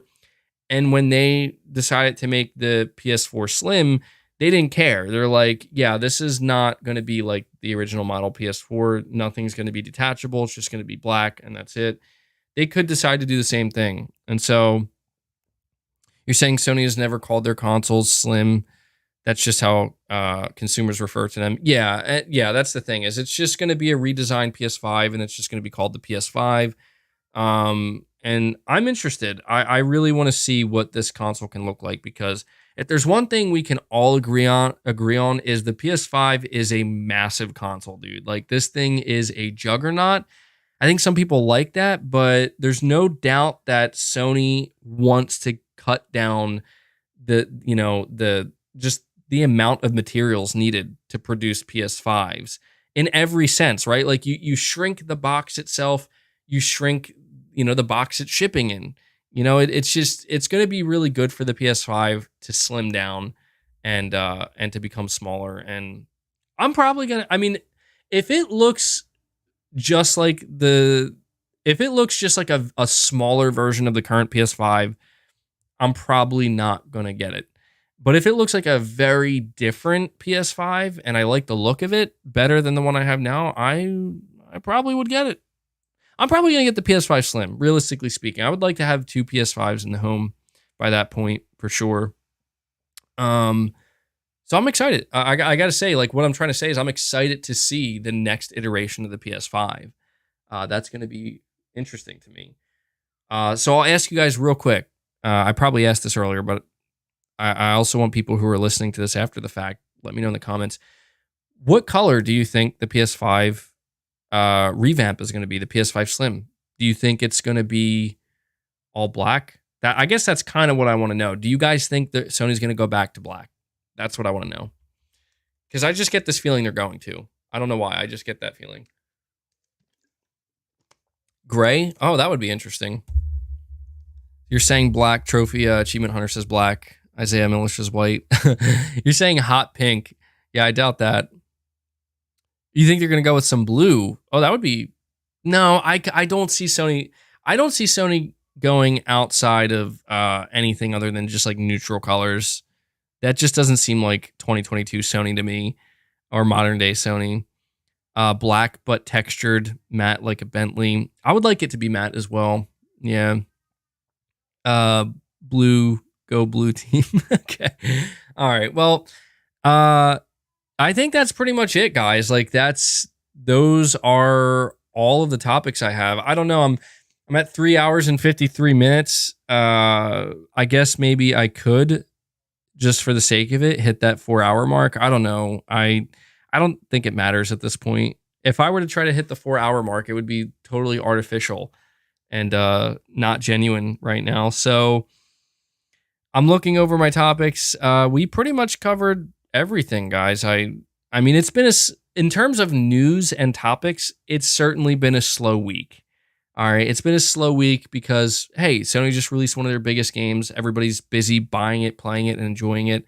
And I'm definitely going to talk more about God of War as I get, further into it. And yeah, I'm enjoying it, man. I've been waiting for this, and I'm having a good time. So, excuse me. Sorry. All right, yeah, that's it. That's saying, MBG, where can I safely watch to avoid God of War spoilers? Let me think. It's hard to say. I didn't actually look at the timestamp. I would say at probably around the hour and 45, hour and a half, hour and 45 minute mark. I think if you want to be super safe about it, probably 2 hour mark of the podcast, but I don't think I was still talking about it that time. But this will be a good time to kind of shout out Devil Shooter. Again, anybody who is asking for timestamps as soon as the podcast ends, come back to the podcast about 24, maybe 36 hours later. We have Devil Shooter always doing a great job, very extensive timestamps. He does it for the community and myself, and we're very appreciative of that. So big shout out to you, Devil Shooter. Appreciate you doing that every week. If you see him in the comment section, make sure you give him a shout out and thank him. As you guys head out, make sure you hit that like button for me. And I'm going to give a shout out to my higher tier members. So we have Play Has No Limits Plus. Big shout out to Chris B, Agile Ice 24, Shark Gomp. It just got really bright in here for a second. And I was like, what's going on? I'm like, oh, the sun came back out. Yeah, so Shark Gomp, PlayStation Pete, Padsy, Pragmaticat, D Luffy, Skin Tight Salmon, Nakamichi, Hidden Leaf Tutaka, Whiskey Gaming, RU46 N2 Ray, Josh Z. And then we had Play Has No Limits. Shout out to Sir Speaks a Lot, Introvert Gaming Dude, Big Norman 0518, Michael McCon, MBG 9505, DG Ad, Josh McGill, Rune Gasoden, Space Gambler Jr., Lady K, Kevin Kahan, Zanarkan Blitzer, JDTV, Aaron S, Shaky Shako, Tyson Webb 509, and Black Manta 1989. Thank you guys for your continued support month over month as my higher tier members, and also a big shout out to all of my regular members. And yeah, that does it, guys. I'm going to relax for the remainder of my Sunday. I hope you guys chill out and enjoy the rest of your Sunday as well. Probably play some more God of War Ragnarok. And I plan to continue regular content throughout the week. So look out for that. Be sure to tune in. And that does it. That is episode 134 of Press X Podcast in the books. And I also want to make sure I give a big thank you to every single person who donated a super chat over the course of this stream. Really appreciate that direct support. As I always say, couldn't do it without you guys. So, all right, that does it. Until next time, guys, take care.